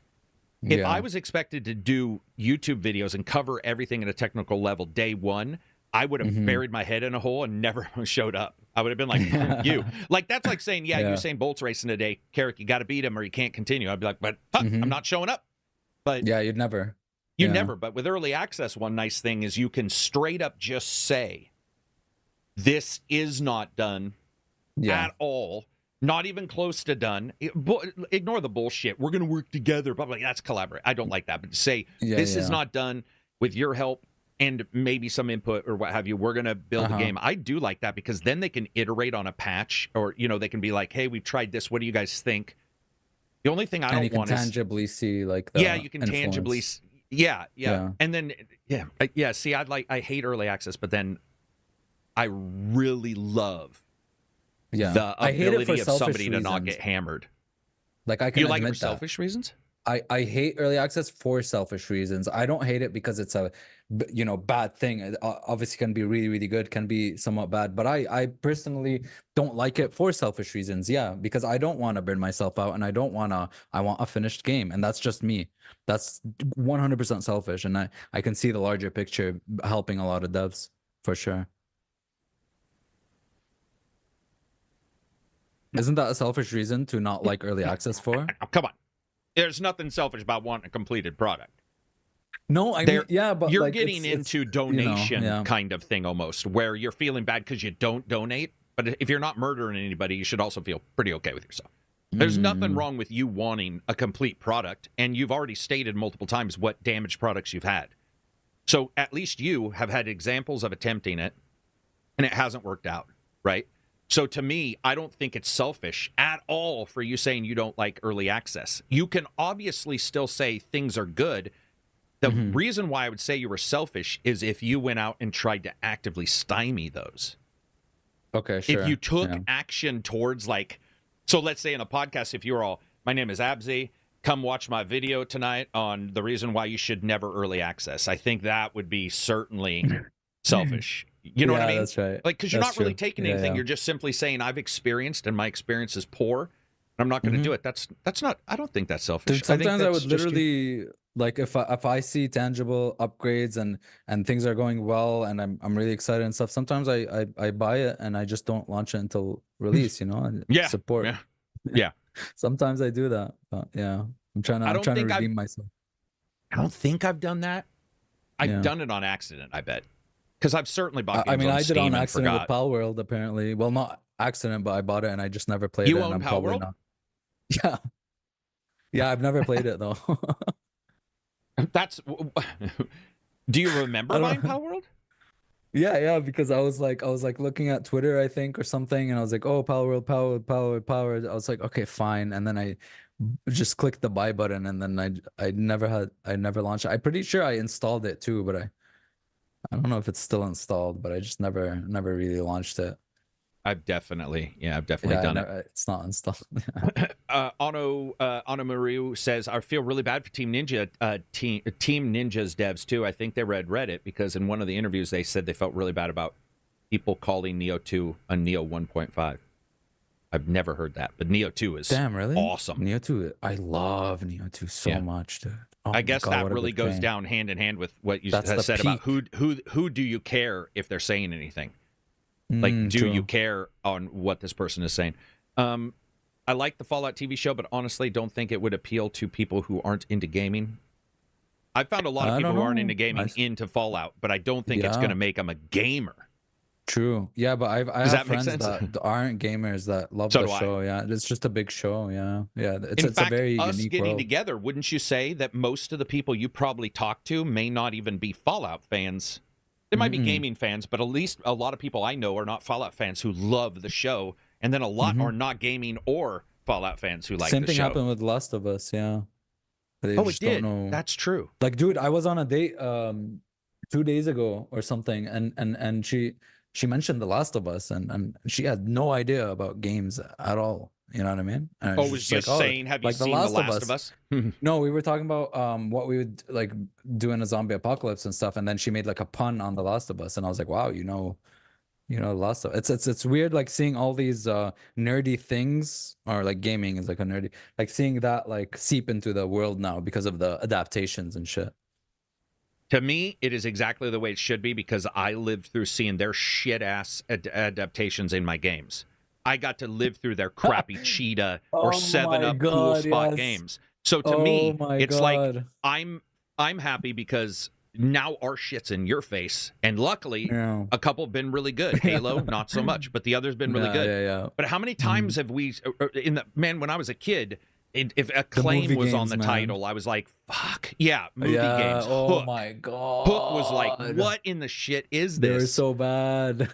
Right. And so now but it is cool too because we're the age, me more so than you, are the age of the somewhat mid creatives in movies now. The ones who have enough clout to make a movie. So you do, I admit, Snyder's a little older than me. Well, by a couple decades, but you still sort Snyder's of see the old? nerds I've never seen becoming. him. Well, maybe not. I think he's in his 50s, but you see us coming. You see like that age of creators. So I think it makes sense we're seeing this because we grew up on a Halo, so it's now we can make a Halo. Just don't understand why they made it terribly, but yeah. For some reason, my head Snyder is always like for some reason, my head he's like in his like very young. You know what I mean? I don't know why. Maybe like his style or. You know, I just like, superheroes and shit, you know? I don't know. So it's funny you mentioned that. We were talking about it. And then I went and looked online, and he randomly popped up in a YouTube search recently, and he did look about 25 years older than my brain has him. Oh, shit. Okay. Yeah. I don't know why my brain has him in his 20s as well. Yeah. Very much so. Maybe the incompetency of Rebel Moon. Or just no, I think it's because I picked up on him during... like early Batman stuff and a couple other things. And the I think he also did. God, there's Dawn one of the Dead. Yeah, for sure that. That one was good though. Yeah, and he was doing a lot. He was a young zeitgeist. He knew how to talk online before older actors and directors learned it. You know, it's like you hear whatever his name is. That one director is like, the Avengers movies aren't even really cinema or whatever, and you're like, all right, dude, shit, we're gonna age you right out of the world. You know, it's like you need to. And Snyder's one of the ones who grew up a little bit with electronics and start like seeing he calls them movies smarter. And not pictures or 300. Sir Ralph said 300. Picture. Of course, that's what I'm talking about. The movie 300. Yeah. So when 300 came out and I liked it so much, I would go and see, and they'd be like, he made it. And at that time, just like Gerard Butler, the guy who does 300, they looked young, and now they look like sentient gristle. I saw, dude. I love Gerard Butler, but in the last movie I saw him in, man, age it sucks balls, man. It sucks balls. Wait, which sucks? Which one? He was in the last of the presidential. This is the one I saw him in. The last of the presidential assassination, the Olympus Has Fallen ones. and he was in like yeah. not Olympus, not London. It was There the was other one with one. Angelina Jolie I liked. He's like a Him and her. bounty hunter, right? Yeah, he's hunting Angelina Jolie. I think it's another rom-com. Rom-com action. Remember Probably. those? There was I the would know one with rom-coms though. what's his name? Who's the short guy that like jumps over buildings? Tom Cruise with Carmen Diaz. Yeah, You know, there was that lot of one those. was actually. I think I know a lot of people who like that movie. It didn't do well, but yeah, I do remember that one because he was he was like well, he's a special agent in it, wasn't he? Yeah, there was a lot of those like special agent falls in love or Yeah. two special agents Or special agent has to follow the target, and then as a stalker they also fall in becomes love. attracted, and then they fall in love. Now, of course, the world would be like, "This is unacceptable. Oh, yeah. Unacceptable." No, the last Gerard Butler movie I loved was Law Abiding Citizen for sure. Dude, that Law-Abiding Citizen's really... Citizen. See, that's the thing, man. He's sort of looked upon, because he does a lot of crap B movies. Really bad. Gamer. Remember Gamer? Dude, that one's good. He does one where he's a sub commander, and it's like $12 special effects from a Tandy. Like this thing, we're talking some assembly level CGI. But then he did that. That was a good movie. Law Abiding Citizen was really good. I like a lot of his stuff. I just sort of, and I liked those movies because we didn't have a replacement for Die Hard, and those were. To me, I actually find not Die Hard 4 or 5. Right, exactly. I actually find that if you were to really look it all down, other than 1 and 2, which I really like to Die Hard, I actually go more towards his movies than I do Die Hard now. And at the time they were amazing, but when I start seeing action and they had good fight scenes, man. I mean, they were much closer, and Bruce Willis, that wasn't his thing. It didn't make sense. He was going to shoot everybody versus getting up close. But Gerard Butler's last movie was about a downed fighter pilot with an ex-con. There we go. Ooh. Oh, Jennifer Aniston was the bounty hunter. Sorry. I'm not sexist. I now know what you're talking about. Sorry. That one I have seen. That was misogynistic of me to assume. Misogynistic? Why? Oh, because you switched to who was the bounty hunter? Because he's the bounty hunter. Yeah, I said but she's the bounty hunter actually. No, I thought Jennifer Aniston was the bad guy. Sorry, you go ahead. Sorry, I don't know. One of them was one of them. Even no worries. This one says even Wolverine looks old in the last trailer. You mean Hugh Jackman? Dude, Hugh Jackman is jacked in that last trailer. Now, of course, it's all upper body. I don't care. He does what he does. But I was looking at there's a video of him walking, and they're doing some stuff for the training. And I was like, man, he's dedicated, dude, because it's got to be rough, even with help. Even with there a trailer testosterone replacement. There is. There's two. There's because I saw one where he just shows up and then this one silhouette or something. Yep. Nope. There's a full one now. Yeah. Cool. It looks, and it's in the trailer. It's Xavier. It's Xavier's sister, who's a killer, and she's killed other. I think in the comics she's killed like 16,000 mutants in 1 second or something by doing something. Like she's like a completely hugely bad character, and she shows up. That's the thing about Deadpool, man. It's a joke, but Deadpool, especially too, and now this one throws some seriously wicked characters in there. I mean, Cable is like, that's not small stuff. It's been interesting to see that it's almost like Orville. They're like, we're a comedy. Yeah, and then all of a sudden you're watching a Facebook episode on Orville and you're like, this does not seem as funny. Dark. It's good.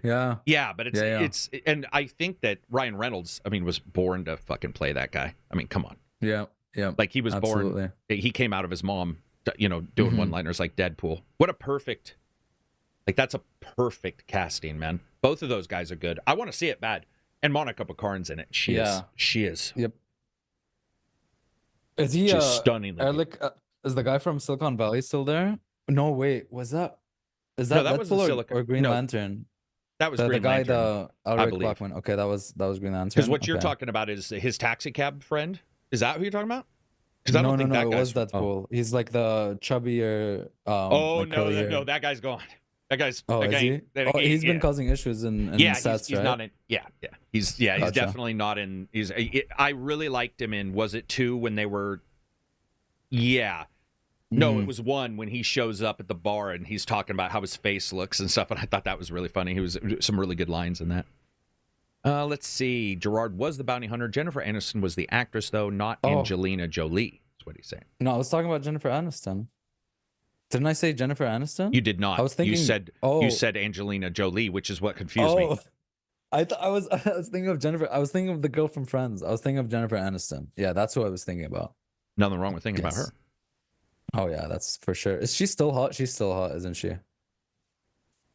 I wouldn't even know. I don't see her in anything. What's she in? Oh, you know what? Jennifer Aniston is in a really a TV. It's not amazing, but it's about morning TV show hosts and the bullshit behind the fake happiness or whatever, the fake getting along. And I hear that it's really good. It's Apple, and it's like a behind the scenes of what it's like working on a TV show. I feel like she's gotten wittier as she's grown up. Like she's funnier now. Who? Jennifer Aniston? I don't watch her in any. I haven't seen her in a. I don't even know what I've seen her in. I think I saw her in like a Friends thing where they went back and like talked to each other and stuff. They did. I didn't watch much of that because I like to remember them as. Yeah, that's true. They're just very different now. Yeah, and a lot of them, you sometimes feel like they just hate it or something, or just like dislike something. I think luckily with that group, they all like, and they got it done when he was still alive, which I think was primo. It was really good. I think he would have liked the Fallout TV show. He was a huge Fallout fan. Do you think he would have been in it? Sorry, I got your chain of thought. No, that's all right. I was trying to think. He was in. What was he? He was in New Vegas. He was the checkered suit guy, but he also famously, I think he went on Oprah or Ellen and brought with him Fallout 3 because he was like, okay, there we go. Because I was because when you said he was a game fan, my brain was trying to remember why you thought that versus just him being an actor. But yeah, you're right. You're absolutely right. Right. Yeah. I'm sure it would have been in it. Let's see. The morning show is pretty good. Tom Cruise does good sci-fi. Yeah, when Tom Cruise passes away, man, it's going to be ridiculous. We're going to lose the main last big, like the guy, who does Oblivion acting. Was great. Oblivion's awesome, underrated, but I think Oblivion and the music, Suzanne Sandiford does the credits scene. That fucking song is wicked, but the idea and the story are delivered really well, and the special effects in that. And he was in War of the Worlds. I don't remember if that was good or not, because there was a period of life, right, when I was too young to really understand if something's good or not. You know what I mean? Like I just. So you're wondering if War of the Worlds was War of the Worlds was good. Okay, great. War of the Worlds was very good. Okay. The last movie star. He was in. I think it's probably unacceptable to like it, so I'm going to say I like it. Not only do I like it, I love it. I think it's one of the best movies I've ever seen. Last Samurai. Ooh, I think it's considered now probably bad because it's like, oh, here's this guy who goes, whatever. I don't know anymore what anybody cares about. Or some but I personally absolutely, and last Running with Dances with Wolves, I love too. Okay.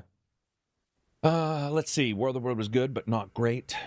Robbie, that's what I was trying to say this entire time. I was trying to remember the moment in War of the Worlds when he's yelling at his kid. Robbie! Edge of Tomorrow is sick. Last Samurai is amazing. Risky Business. This is the thing, guys. These guys who do big action movies and stuff, I wish they would get into games. Vin Diesel did his stint with the Chronicles of Riddick. That's who I want to do games. I mean, I'm glad that Todd Howard's doing movies or shows. That's great. Sure. But if not The Rock, because whenever he's in anything, it becomes a promotion for like his new energy drink. But somebody who really loved and was in movies, I would love to see. I would love to see Tom Washington Cruise in a game, or like I don't know. I'm just spitballing here. Some of them must be too old, right? They probably think games are stupid. There's no more the guy anymore, dude. Who's no, there is no one. People thought it was going to be. People thought it was going to be Statham for a while, but Expendables did an amazing job putting them together for a very long period of time. But Statham is old, especially for his style of martial arts and movie action scenes. He does a lot of jumpy, fucking flippy. I guess Idris Elba, right? Idris the guy isn't really big into action scenes, from what I've understood. He's not necessarily. It's not that he's not into them. It's that I don't think he is one of those guys who says I have to do everything. And I like the Tom Cruise. I'm gonna go out and bust my leg, and that's the take we'll use. Yeah, I like. And then you got the Marvel crowd, obviously. Marvel? You mean the superhero stuff? Yeah, you got those guys, but it's different. Those things like Marvel, kind of. I'd kill if Robert Downey Protagonists are Jr. very did different the than Iron Man. Yeah, game. Robert Downey Jr. Can you imagine for that? Sure. But the problem, do you think it would be inconsistent since all the other game titles had different actors than the real actors? Do you think they would just not go for that? I think that there's a chance somebody would attempt to bitch for a quarter second and it would punch them through the fucking mic. If you were lucky enough to get Robert Downey Jr. in a game and some other gamer was like, wah, wah, wah, I would just... No, I wouldn't. No, I didn't mean it that way. That'd be ridiculous.